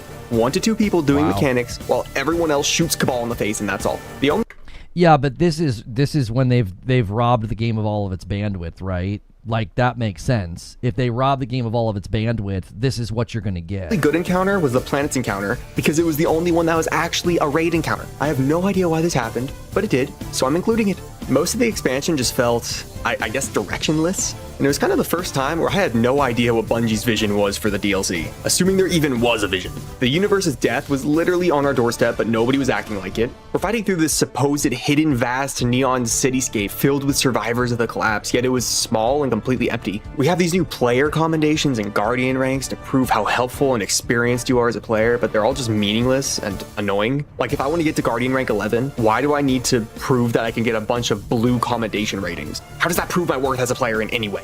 Thankfully, we did get 3 really cool features with Lightfall: Strand, Tormentors, and Loadouts. Whoever is in charge of these, good work, promotions for you. Everyone else, what the fuck happened? Well, actually, that's not true. I did love the music, and it annoys me that some of my favorite Destiny 2 music is now tied to the worst narrative I've ever played. Lightfall seasons were strong, maybe besides Defiance, but the expansion tie-in seasons have never been good. My only gripe is we got more of the, we're gonna bring back this destination, but only in the seasonal activity. And this time it was Titan. Just let me patrol Titan. Seriously though, at least the dungeons this year were awesome. Definitely my favorites in the whole franchise. And Crota's End was super fun and difficult on contest mode. The seasons answered a lot of Lightfall's questions, which I guess was better than not answering them at all. But more importantly, they set up Final Shape very nicely, but not as nicely as Into the Light. You can't see my script, but I'm giving Into the Light its own subheading as if it were an actual expansion because it was that fucking good. You see, Bungie... I will not... Sorry about the language, guys. I run a Safe for Work stream, and, you know, he's obviously swearing a little bit, but it's a good video. It's a 5-month-old video from Pine Size, basically saying, before you make Destiny 3, watch this video. Big Lane, what's good, Laney? He says, I will not have the blasphemy that Destiny 2 is better. I don't think anybody would argue that Destiny 2 is better. Destiny 2 had its bright spots, but when we watched the Destiny 1 video, what's amazing about Destiny 1, well, I'm sorry, the Destiny 1 portion of his video, what's amazing about Destiny 1 is basically from the Taken King on, they were in the good graces of the community and the public. And Destiny 2 has been the one that's been more rocky. It's been like highs and lows, highs and lows, highs and lows. That's pretty much been the pattern. You know, a very, very flat tire feeling experience. Bungie needed a big delay for the Final Shape, so they filled the gap with a completely free-to-play update focused solely on people who want a challenge to gear up for the biggest bad we've ever fought, and they delivered big time. Into the Light focused on 3 major activities. I'll start first with Onslaught, Destiny's first wave-style horde mode. Set on Earth-based Crucible maps, Onslaught would have us fighting wave over wave of baddies while earning scrap to build up defenses around the ADU. If the ADU breaks, you go to orbit, but every 10 rounds, you'd have a boss fight that would drop loot. And at wave 50, you win, and you get bonus rewards. And it was hard.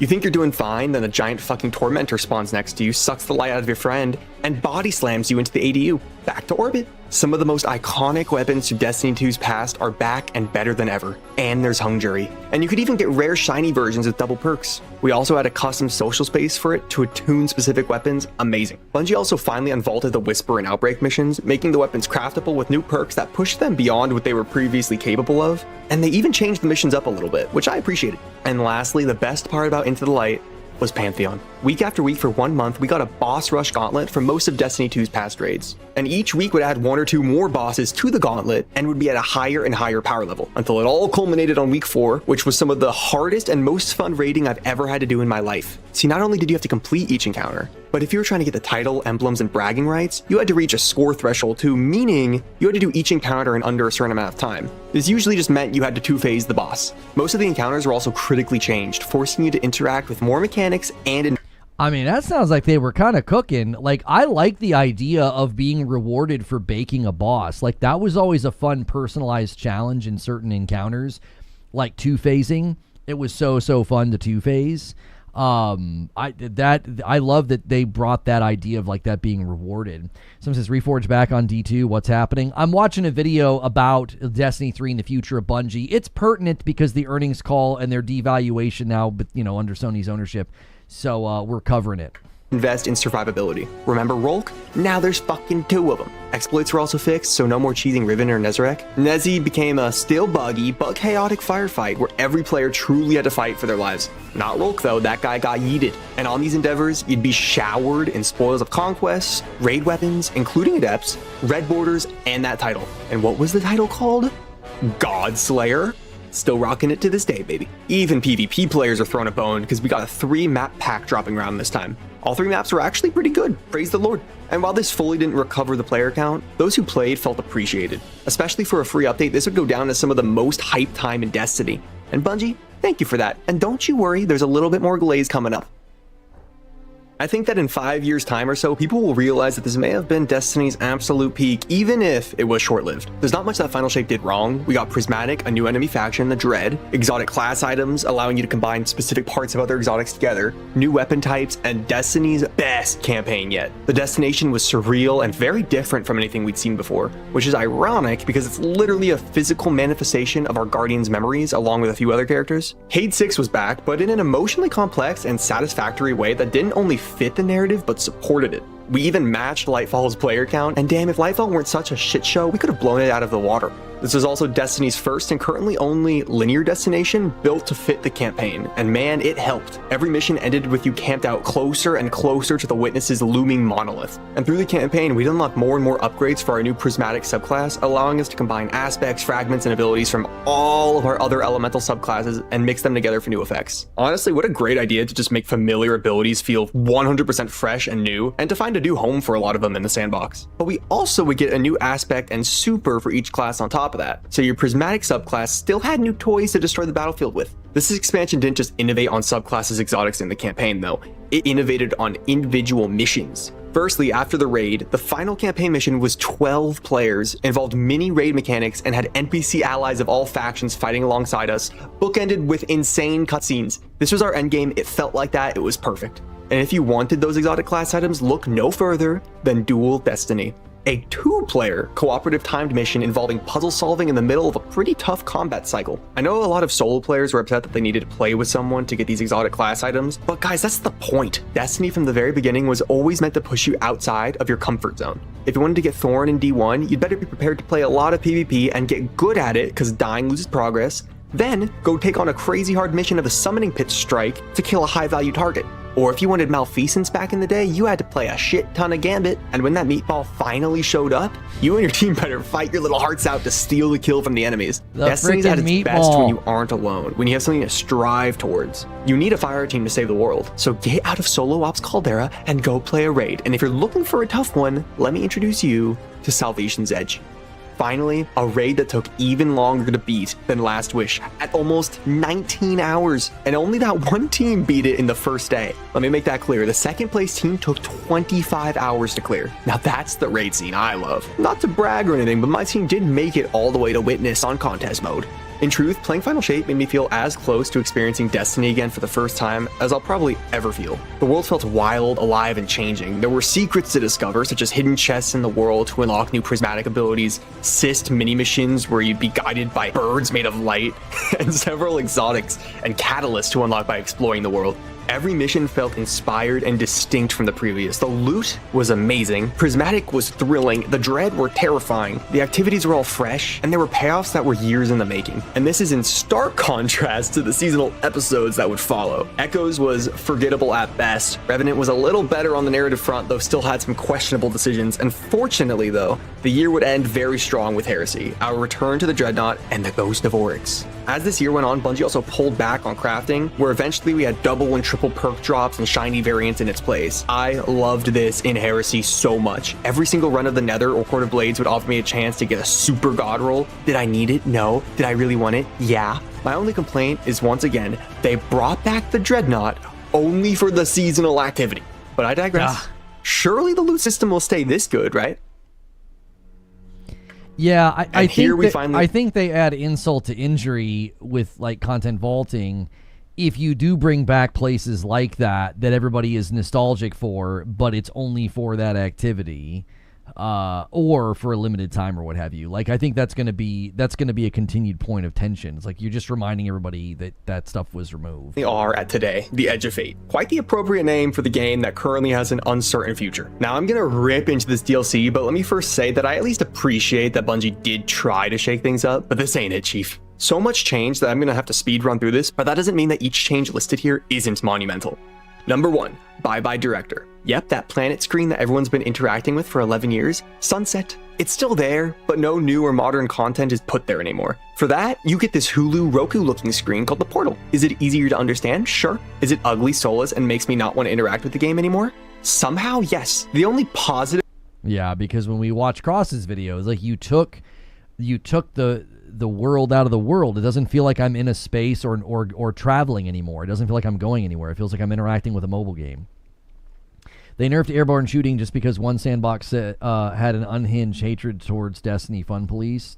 Actual clown behavior. I mean, I said way earlier that the road to Destiny 3, they're going to have to get rid of leadership as well as their community management team. They need people that can interact with the public in a professional manner. The thing about it is you can fully customize activity modifiers and difficulty, but even then, I will still always prefer pre-selected modifiers. When I select an activity, I want to adapt my skill set and loadout to what best suits that activity. With the portal, you do it the other way around. Now I could just use the same OP build in every single activity, and I'm actually incentivized to do so. And instead of ever just clicking on activity and starting it, I now have to go through like 4 sub-screens to select the right modifiers. So fun. But hey, I could just go play through the director and farm the gear there, right?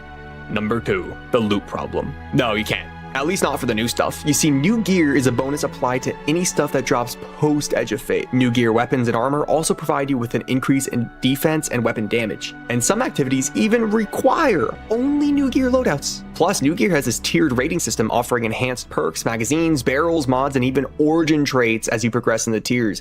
Cool on paper, but there are 2 glaring problems here. The first is that you can only get this gear from the aforementioned horrible portal screen. The second issue is tied to number 3, the leveling. You see, Bungie wanted power level to be the main grind in Edge of Fate. Everything in the portal levels you up, and once you get to higher and higher power levels, you get higher and higher tiers of loot. Outside of once more forcing you to play the portal to progress, this also meant that tier 5s drop like candy and have no meaning once you reach higher power levels. Bungie was going to, I guess, address this by having seasonal power resets, but that's such a horrible decision that they walked that back too. So I guess we're just perma tier 5 guardians now. And with triple perks in each column, you just get your god roll in 2 to 3 drops max now. And this is a small nitpick, but I actually hate how everything is blue. I look at my inventory and all the tier 5 weapons look the exact same. I know you could take off the ornament, but I wish they were just off by default or were something other than just all looking blue. What's really funny is we literally have 2 rarity systems built into the game now. Common, uncommon, rare, legendary, exotic, but then now we also have 5 sub-rarities of legendaries, maybe even more depending on how you count them. My only other issue with the loot is that it's pretty much just split between these 4 pools now. Solo ops, fireteam ops, pinnacle ops, and crucible. I mean, the fact that you can play Warlord's Ruin, Duality, Onslaught, and then the Coil, and you've still never left the same loot pool is just insane to me. The loot... You can tell by the way he's talking about it too. You can feel it in his sort of detached demeanor. It just became such a mechanical exercise. The loot pools, the portal, it is no longer a third space. It's no longer a place for you to go and hang out. It's activities to interact with. It's guns. It's just not. It's not at all. It is not at all a game to go and live in. It is not. And I think that is significant. I think you're going to continue to see that vibe continue as the game kind of comes to an end. Like, the love is gone, the passion's gone. It's purely a mechanical exercise now, which is why this is a prime time to put it on cruise control for end of life. And these are all lessons. These are all lessons to glean from and to learn from for the next game. You've got to bring back the experience and the space and the living world vibe. You have to. If you don't do that, it's just going to be another game full of activities and seasons and stuff to do that no one will care about in 6 months. It just all feels samey now, especially when it's all blue. So remember how I said Destiny was starting to feel more transactional? This is the worst it's ever been in that department. Eververse is filled with at least feels like more armor sets than we actually have in the base game. The mystery and exploratory nature that Destiny once had has now been filled with a Hulu menu. Long-term aspirational gear chases have been replaced by a 4-minute solo op run to get a perfect god-rolled meta weapon first try. And I hate to be that guy, but I feel like so much time goes into adding more and more menus to the UI for little to no reason when there are such bigger issues the game has. I don't want to spend all this time in these menus anymore. I just want to play the game, man. But now even that requires more sub-menus. There were parts of this expansion I really did like. The narrative was very intriguing to me, even though it's a little different. Kepler is pretty cool, nothing outstanding, but different enough for me to appreciate it. And while exploring Kepler in the early days, I felt a hint of that D1 mystery sauce that I kept bringing up. The new armor system is also great. I haven't played with any of the set bonuses yet, but I do intend to. And the raid seems pretty cool, especially the epic variant. I was out of town for the contest mode, and my friends don't really play anymore though, so unfortunately, it's Destiny's first raid that I still haven't done. I can't say anything good about the mid-season update. Ash and Iron, this is embarrassing. They marketed these mid-season updates as around the scope of Into the Light, and I'm offended by that comparison. We got 3 reskins of one soulless activity in a weird hybrid version of the Plaguelands and Cosmodrome. There's no exploration, as you hit these invisible walls when you try to, and we would teleport between the normal-ass Cosmodrome and snowy Plaguelands without any plague. We weren't even fighting Fallen, let alone Siva splicers, and no Iron Lords were present at all. When they first announced this, I was more hyped for Ash and Iron than I was for Edge of Fate. But wow, I feel like this is the most gimmicky, cheap update I've ever played in Destiny. And I have never been happier to not be playing this game, to bring back that destination, and that was one of my favorite times in Destiny, Rise of Iron and Wrath of the Machine, to bring back these areas in such a hollow way. I would have been furious. And even the exotic mission is the weakest I've ever seen. I genuinely think community sentiment would have been higher if this update didn't come out at all. You can only do the return to the Plaguelands shtick once, and it seemed like an easy win when they would do it. But with basically no narratives, no Iron Lord themed armor, no Felwinter Peak, no Siva, no Wrath of the Machine, no Siva strikes, and just one half-baked activity, they failed. By its very nature, this video is an opinionated piece. 22 pages of my own, is it 22? 22 pages of my own recollection of each era of Destiny. Like, if you, and again, whenever you go from what he was just showing, like with the armor and the menus and the tower and everything, and then you go back to the original game, I again feel like the original game, there's like a sense of substance and texture that's just absent from the new game. They really need to get back to making the game feel old, weathered, and mysterious. I don't expect you to agree with everything I've said here, but I hope it at least illustrates Destiny's biggest problem over its decade-long run, which is Bungie's failure to learn from its mistakes. At numerous points, Destiny is trying to reinvent the wheel rather than improve on the wheel. We've had iteration over iteration of changes that people didn't ask for. The core game had strong bones that often feel discarded in the name of change for the sake of change. It often just feels like Bungie throws everything at the wall and doesn't even look to see what sticks. They just throw and throw blindly. They don't even learn from their W's. The community doesn't like activity vaulting or sunsetting, yet here we are constantly fighting variations of those ideas even to this day. We don't want FOMO, we want a reason to play. The carrot on the stick can't be the only incentive anymore. The game has to be fun and engaging too, and this year lost a lot of that. The Destiny 2 of today excels in so many places that Destiny 1 failed. But the inverse is also true. The franchise's sense of wonder and mystery in a world larger than you is so rare to come by, or even outright gone now. Even the same locations between Destiny 2 and Destiny 1 just feel different. I won't say Destiny 1 just has a much different feel, and there's a reason I still enjoy my memories in D1 more than D2 experience despite all the changes in content. We were talking about this when we reacted to Astacross's video, and how like Destiny 1 right now has a huge advantage in that it hasn't been touched in a long time. And because of that, it's sort of locked in time at its best place. And that's what Destiny 2 can't do. You can't go into Destiny 2 and experience it in its best state because it's been so shaped and reshaped and shaped and reshaped. And I think that is an unfair advantage. Like, you can go play D1 right now and it's in this unaltered state, like almost like locked in time. You would obviously get bored after a while, okay? Like, you're not gonna play Destiny 1 for forever. But that has an advantage. Like, oh, wow, I remember this. Oh, wow, this still works this way and looks this way and feels this way. And, you know, I think that's just a lesson. That's a lesson for Bungie, and that's a lesson for the team. If they really do want to make a Destiny 3, they have to see how far they wandered from the path and how much the game lost its identity and its sense of wonder. And you've got to get back to that. I think this video really shows, and it's good that it's long, because you almost forget all of the things he talked about back here in the beginning. You almost forget them. You're like, oh my gosh, that's right. That's how this all started. Objectively worse. But I also think most people would agree that Destiny 2's lighting, brighter, poppier colors, and general atmosphere and art direction don't compare to what we once saw all the way back in 2014. And this isn't just a manifestation of nostalgia. This is very real. But here's the thing. We don't have...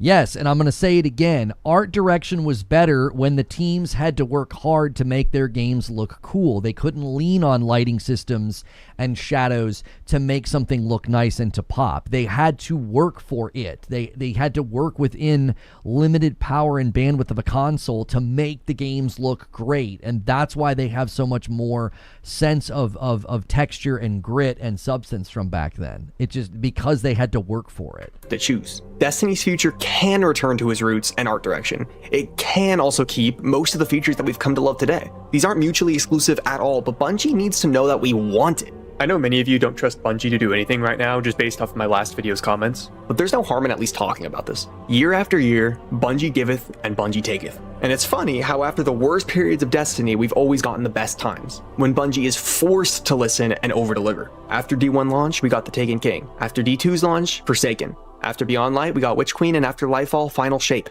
As a player, I'm sick of these crazy ups and downs. The game should be improving every year, not relearning the same lessons. I believe Edge of Fate has had the most walkbacks of any point in Destiny's history. I feel like I'm going crazy living in this loop, and I as a consumer just fail to understand how a company has failed to understand why the community plays this game, despite developing it for 11 years. I get that every person is going to have different perspectives and preferences, but we should at least start by rebuilding the foundation of the core game that everyone wants to play. Strikes, Crucible, Raids and Dungeons, and hell, even Gambit. All of those were once rituals of the player base. They were challenging, fun, had an incentive to jump into, and were updated. Could you imagine asking your buddy to hop on Destiny 2 and play the Strike playlist with me? He'd think you're joking.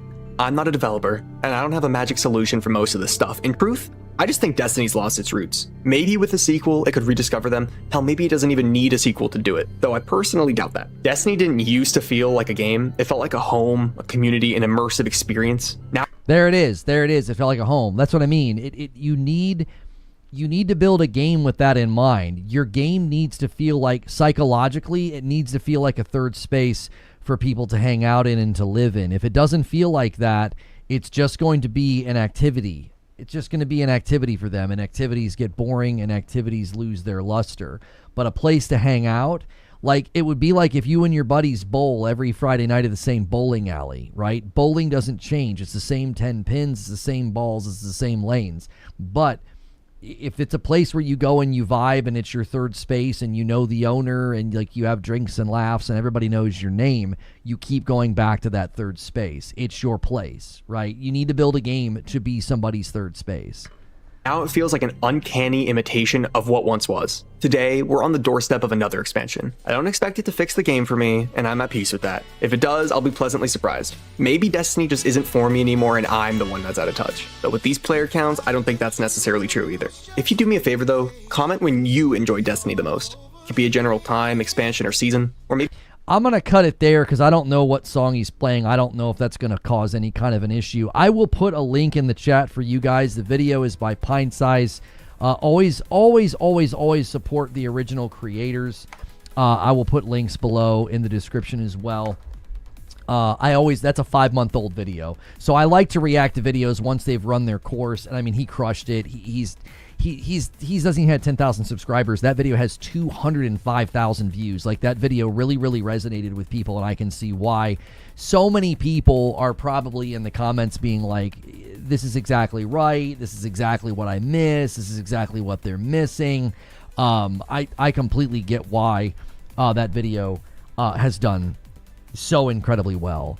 And so the valuation loss with PlayStation, I just think was such a pertinent thing to happen overnight to talk about this as we look at a marathon that's failing to capture and keep an audience. You know, I don't believe what the CFO said is specific enough. So if you guys have enjoyed today's stream, hit the like button.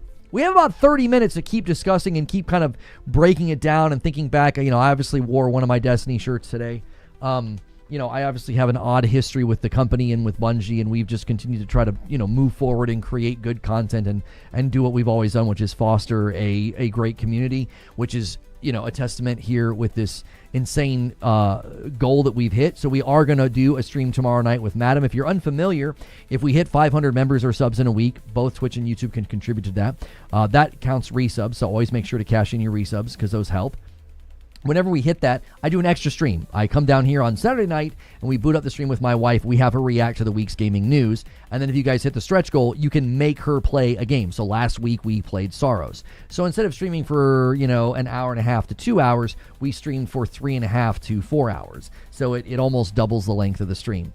So if you want to make my wife play Destiny 1 tomorrow, we'll have her go in and start fresh with the game and just kind of experience, the first couple of hours of the game.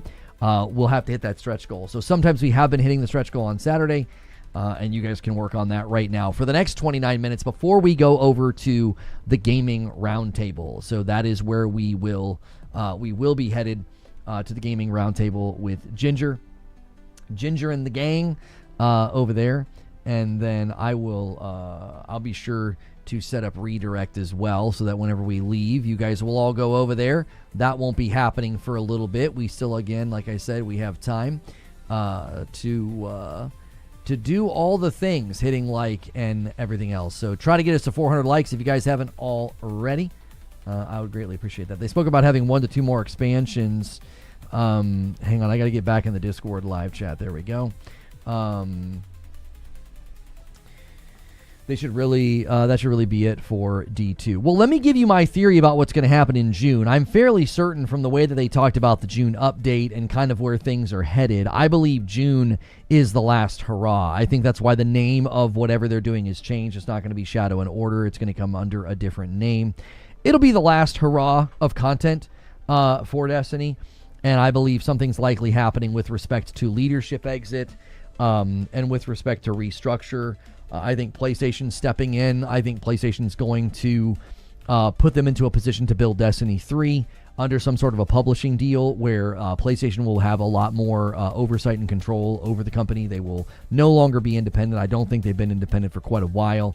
And that's probably one of the best things for Bungie and for the future of anything that they decide to do, is to get rid of the leadership that is toxic and bad. You know, they already got rid of Barrett because, you know, he was a predator, but then Pete Parsons is gone. Huge benefit. I think Luke Smith and Mark Noseworthy being gone is also helpful. You need new blood, new ideas. You need to get rid of the old guard that think, you know, they know best. So that, I think, is what's happening. I think there's something pretty significant going to happen in June. I don't think Marathon's long for this world either. Excellent show today, sir. Love the reaction days like this, especially when Destiny is involved. I appreciate it. There's a third party negotiating with Sony to take over Destiny from Bungie. Where did you hear this? I've not heard anybody talking about this. A third party? Like another studio? A publisher? Where are you getting this information? I've not seen this said anywhere. Bungie really needed to keep Joseph Cross. There are likely going to be layoffs at Bungie, and there will be insertion of Sony employees into them as well. Great show. Are you coming back after the roundtable? I don't think so. There are some things I wanted to do with Saros, but it's probably just not a good call.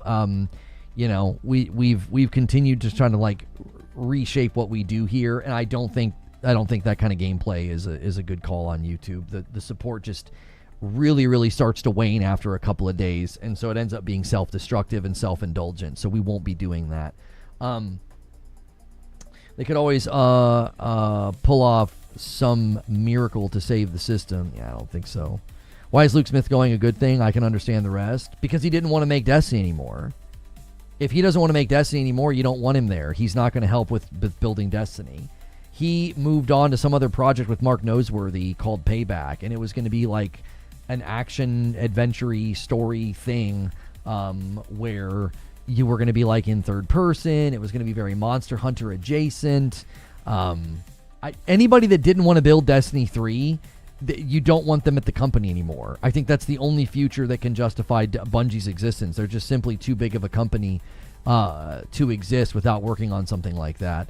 And I think him and Mark Noseworthy had just kind of moved on mentally. I just think they were done. So I think the best thing for the company was those guys leaving, because I don't think they had a vision for, and that's fine, right? I'm not saying like there's an imperative on them to continue to build Destiny, but I just don't think that was the right call. He was also on the champion double primary. That I don't know about sunsetting, but I know Mark Noseworthy was very much the double primary guy. He really wanted to casualify the game. I remember when they did the community summit, and they came back from the community summit, Clintus talked about how like there was a guy that spoke and said how, you know, there were elements of and there were rough edges to Destiny 1 that they wanted to smooth over, right? And he's like, if you picture a baseball, if you completely smooth over a baseball and remove the threads, it's no longer a baseball, right? And it has no rough edges. It has nothing that you can interact with to do any of your different pitches that they would do in baseball, right? Curveball, slider, etc. And so they smoothed over too many edges. And Noseworthy was very much of the mind that they should be like making the game more casual, making the game more approachable. And I think it ultimately hurt the game. I also think they really thought they could build a competitive game. They really thought they could build a competitive game.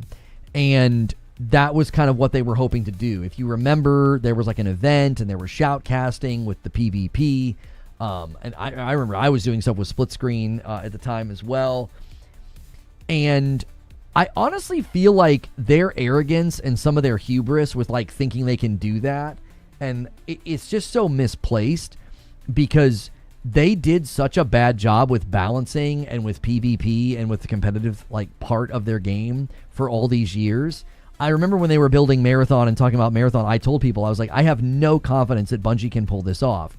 And here we sit, they haven't even gotten through their first season yet, and like it's one of the primary complaints about the game that like there is just such a lack of balance, and they're having to nerf things, like anything that people chase and any build that people come up with, any aspirational piece of loot or gun or whatever is like destroying, and then they have to nerf it. So they are already like 6 to 7 weeks into Marathon's life cycle, and they're already on the pendulum swing of like nerfs and buffs. I just don't think they're good at it. I think they're good at fantasy. I think they're good at power and PvE and making really fun encounters. And the minute they step into PvP, it's just so obvious that's just not what they're good at. They were always bad with PvP after D1. That's why Marathon was so dumb. Yeah, Marathon was just them taking another crack at something that they just clearly they do not have the skill sets to do. I think they've proven that over the years with Destiny. They just proven that over the years with Destiny. And they're once again proving it with Marathon. They create a bunch of stuff. I swear I'm seeing something like on my microphone. They create a bunch of stuff that's awesome, exciting, and powerful, and then it creates imbalance, frustration, and anger. And then they nerf it. Well, then that creates more frustration and irritation, and then it's just an endless cycle. It's just an endless cycle with them. So the imbalances in their sandboxes come from personal biases within the dev team to a level where they take it personally if their favorite subclass isn't at the top. I mean, there were certainly times in Destiny that I felt like that was going on.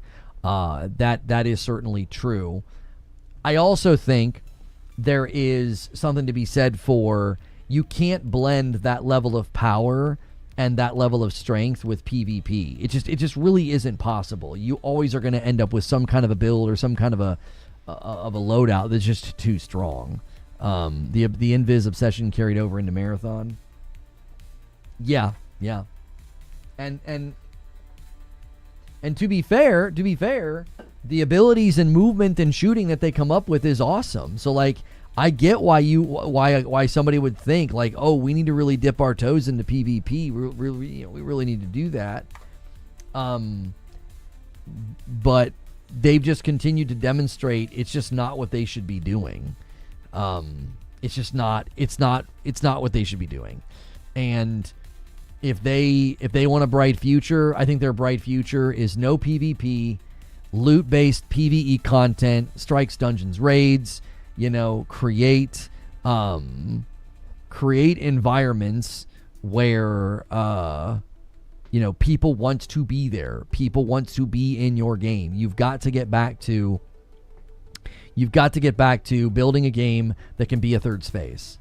If you can't build a game that can be a third space, you're just going to end up with another game that feels like the Portal, that feels like, like he said, like a Hulu menu of activities.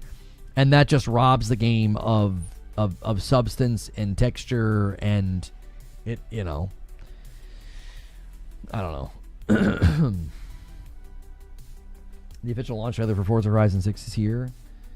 Heck, I want to make a Destiny game. They literally have a foundation with Destiny 1.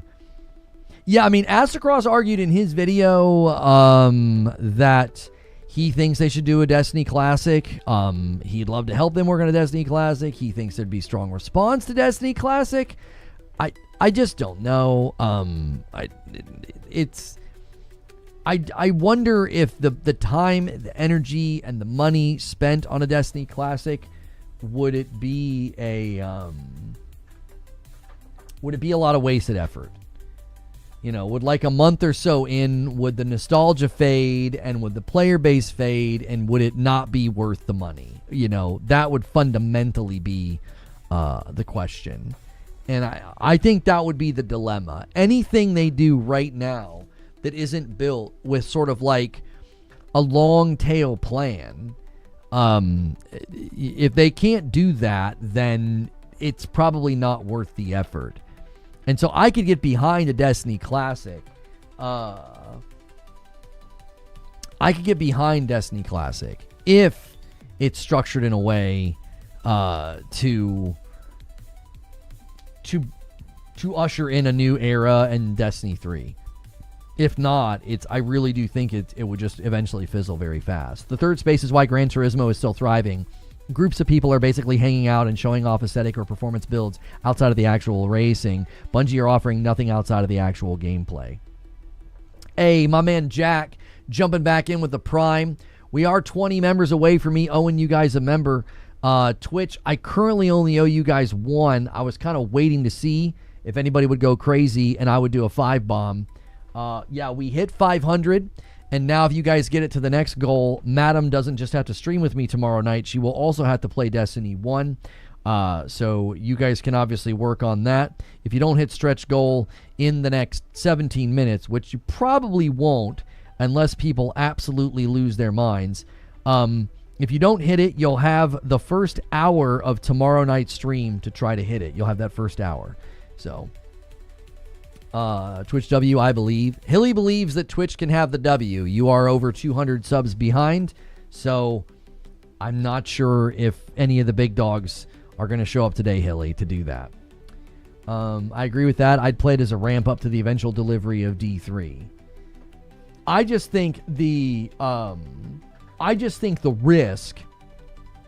risk of doing a D1 Classic is that you would end up with a scenario where a lot of time and energy be spent on something that just would not last. And a single comes in from Joker Quinn. He's trying to stoke the fires over here. Thank you so much. Jaster says, Hilly, are you drunk? Hilly just always believes that people will start dropping 50 bombs on Twitch. He's spamming the farty bomb emote. That's what my son calls 50 bombs of gifted members. He calls them farty bombs because he's 10 and he thinks farts are hilarious. So Hilly says he's sober and he believes in miracles, I guess. Thank you so much, Hilly. You're the best. And VIP renewal from Kat. Always good to see you, Kat. Thank you. They would try to rewrite D1 and it wouldn't work. Yeah, if you did a D1 Classic in the way that Astacross outlines, I don't think you would want to rewrite anything. I don't think you would want to mess with the story or any of those things. That would be, I think, a problem. Is you start messing with it. You don't want to do that. You don't want to do that. For real, all the content back from D2 Vault would occupy people more than D3. Here's the thing. If they were good to do a D1 Classic all the way to D2, devault everything, and things like that, the only way that would work is if the cadence of delivery could be rather fast, because I do think people would burn through the content rather expeditiously. You're forgetting one thing. Bungie apparently erased all of that original legacy code for D1 and D2 campaigns. Right. So, to that point, a lot of bandwidth and a lot of time and a lot of energy would be spent rebuilding that stuff. And if that's the case, you got to ask, is that what they should be building, or should they just dedicate all those resources and time and bandwidth and money? Should that all be dedicated then to Destiny 3? You know, it would. I think it'd be really hard to justify.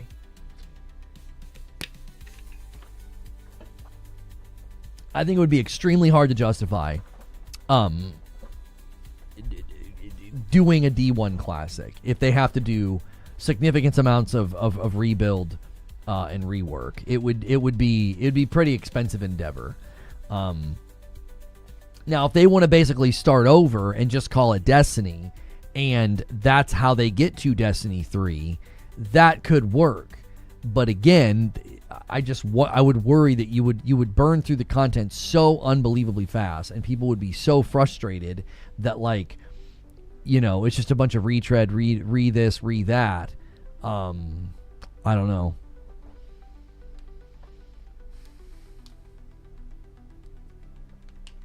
I again think we are a month away from something pretty significant happening with Bungie. I don't think it's going to be shut down, but you know, because a lot of the headlines here: Destiny 2 players pick out a grave as Bungie confirms it's got nothing to say, and Sony admits it's down $765 million on the studio. There's no way this game keeps getting DLC. Yeah, I think June is going to be a pretty sobering moment. It's going to be a sobering moment for Bungie. Yeah. Pete Parsons deserves a spot in the Corporate Hall of Fame for this one. Spend years building up the perception that Bungie is one of the most valuable studios in gaming. Land the massive acquisition deal at the perfect time. Walk away with a garage full of cars. Oh, yeah. Yeah. He's probably one of the worst things that happened to Bungie. Just that he's got that corporate executive blood, man, and it's woof. Yeah.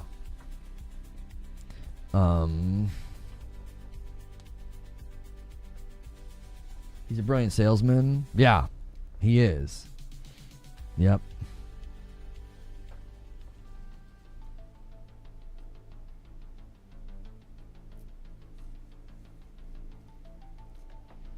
The rest of the tweet. We walk away with a garage full of exotic cars. Meanwhile, the studio is left dealing with layoffs, missed expectations, frustrated players, declining sentiment, and nonstop bad headlines. One of the maneuvers of all time. 240p. Yeah. It actually is helpful. I don't have to open the whole image. I can just read it right there. It doesn't go off the screen. So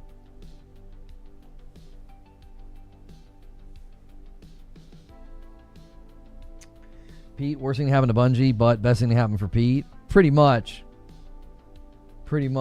Bobby Kotick did the same thing. Yeah. These executives, man, they came in, they're killers. They came in and made bank, you know. It's hard to hate them. I mean, if you're a fan of the games that they've affected, it's easy to hate them, but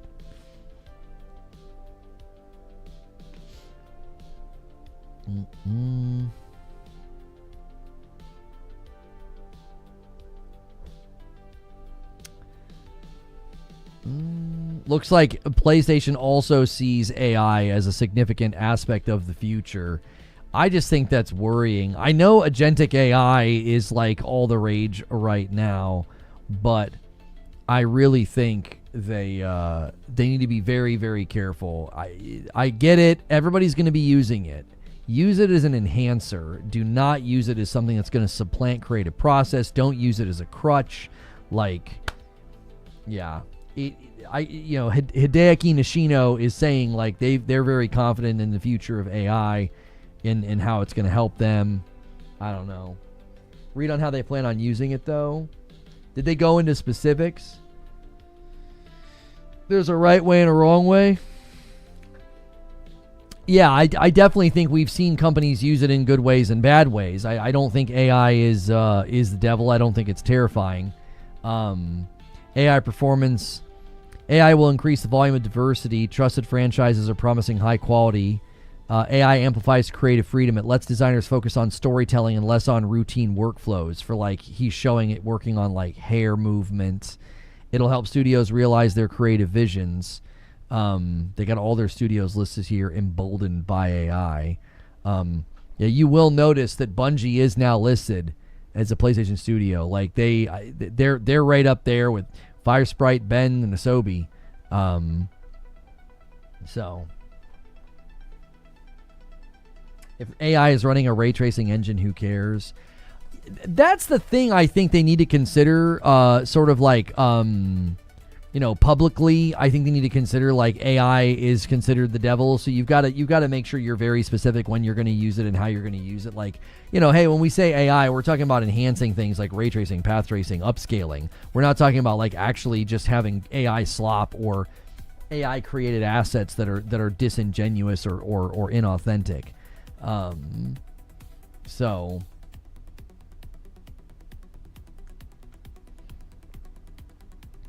in our studio business, earnings from Bungie's title portfolio did not reach our expectations, so we downwardly revised our business plan and impaired the full amount of the fixed assets related to Bungie, except for goodwill.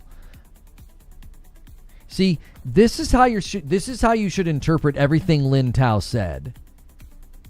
I really, really think this being left out is funny. This being left out is funny. I just realized, like, everybody is talking about Marathon and they're going here. Player reception to Marathon is strong, with the game receiving a Metacritic of 82 and 90% on the player reviews and Steam being positive. Engagement metrics such as retention also remain at a high level. This is under the context of this.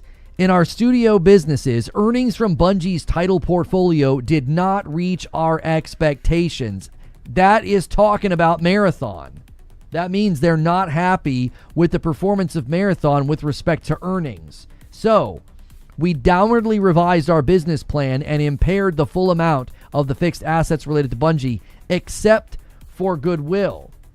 And then look, you elaborate. Oh, this is what the goodwill is. Player reception's been strong, right? If you don't read this entire thing in context, it sounds like, oh yeah, they're very pleased. No, they're not. Earnings from Bungie's title portfolio did not reach our expectations. Like, if that's the framing of this, I wouldn't think that that's some strong endorsement from Lin Tao about, Marathon's current standing. Define earnings from portfolio. Money, earnings. They downwardly revised their business plan and impaired the full amount of the fixed assets related to Bungie. And we have a number to go with that. We have actual hard numbers to go with that. That's not what that is. That's not earnings. That's profit. She literally says earnings from Bungie's title portfolio did not reach our expectations, so we downwardly revised our business plan and impaired the full amount of the fixed assets related to Bungie. So they did not get what they expected from the company and have devalued it as an asset, which is not Marathon's profit. From Bungie's title portfolio. How is that not Marathon? What are we talking about? It literally says earnings from Bungie's title portfolio, meaning the earnings that came in from their titles did not hit what we wanted or expected. So we've revised what their valuation is. We've done an impairment of what their value is. 800 million down. How else do you read this? I don't understand. And things can generate earnings other than things that generate profit. You're using earnings and profit interchangeably, and they are not. Oh, okay. It sounds like you're getting pedantic needlessly. The earnings from their title portfolio didn't reach expectations. So that means they're not happy with how Marathon and Destiny are doing. So reading this section here as if, oh, they're pleased with Marathon, when she literally says the earnings from their title portfolio didn't reach expectations. You're wrong. I'm reading what she said. I can't be wrong. I'm literally reading what she said verbatim. If the earnings from their title portfolio did not reach their expectations, so they've revised the valuation of the asset, how could they possibly be happy with what Destiny and Marathon are doing? You're not understanding what she's saying? Then explain it to me. How else am I supposed to understand earnings from Bungie's title portfolio did not reach our expectations? How? How am I supposed to understand this? That's not the face value of the titles didn't earn enough money. They didn't generate enough money. They're looking at their studio business. In our studio business, they're saying Bungie's title portfolio didn't do enough. Earnings could literally be the increase in the real estate of the campus. No, wrong. You're projecting onto this something that's not there. It says their title portfolio. Earnings from their title portfolio. She's talking about what their games. Their games didn't earn enough money. What are we even talking about here? The campus is their portfolio. It's included. Yeah. This is why I talked Destiny for 2 hours and we were fine, and now we're in I don't even know where we are. I don't even know where we are. If their title, the word title as in games, their title portfolio didn't generate enough earnings, you're like, oh, but no, it could be fine. They could be talking about the campus. What the heck? She's literally speaking to Bungie's title portfolio. The games haven't generated enough earnings. That's what she stated. They lowered the valuation of Bungie because of that.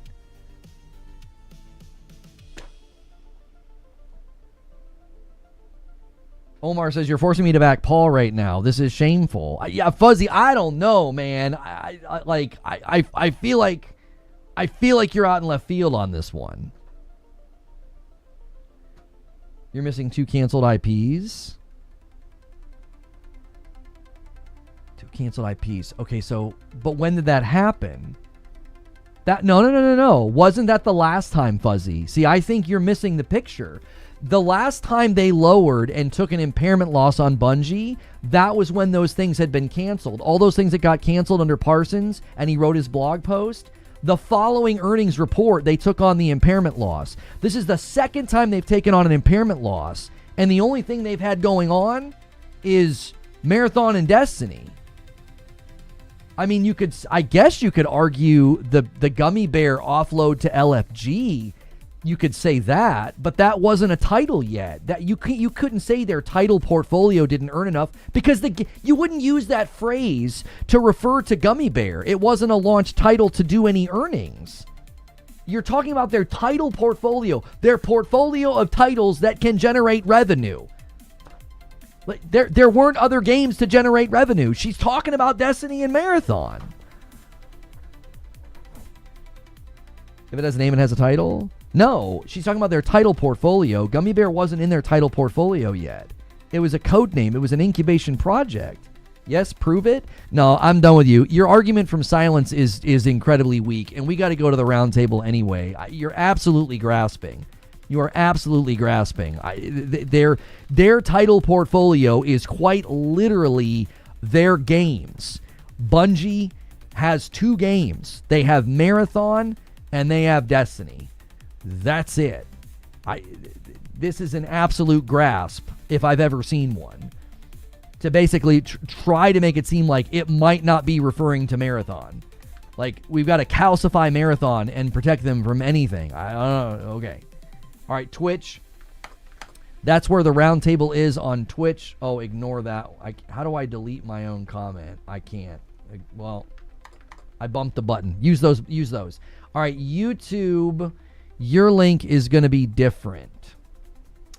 YouTube, your link is this one.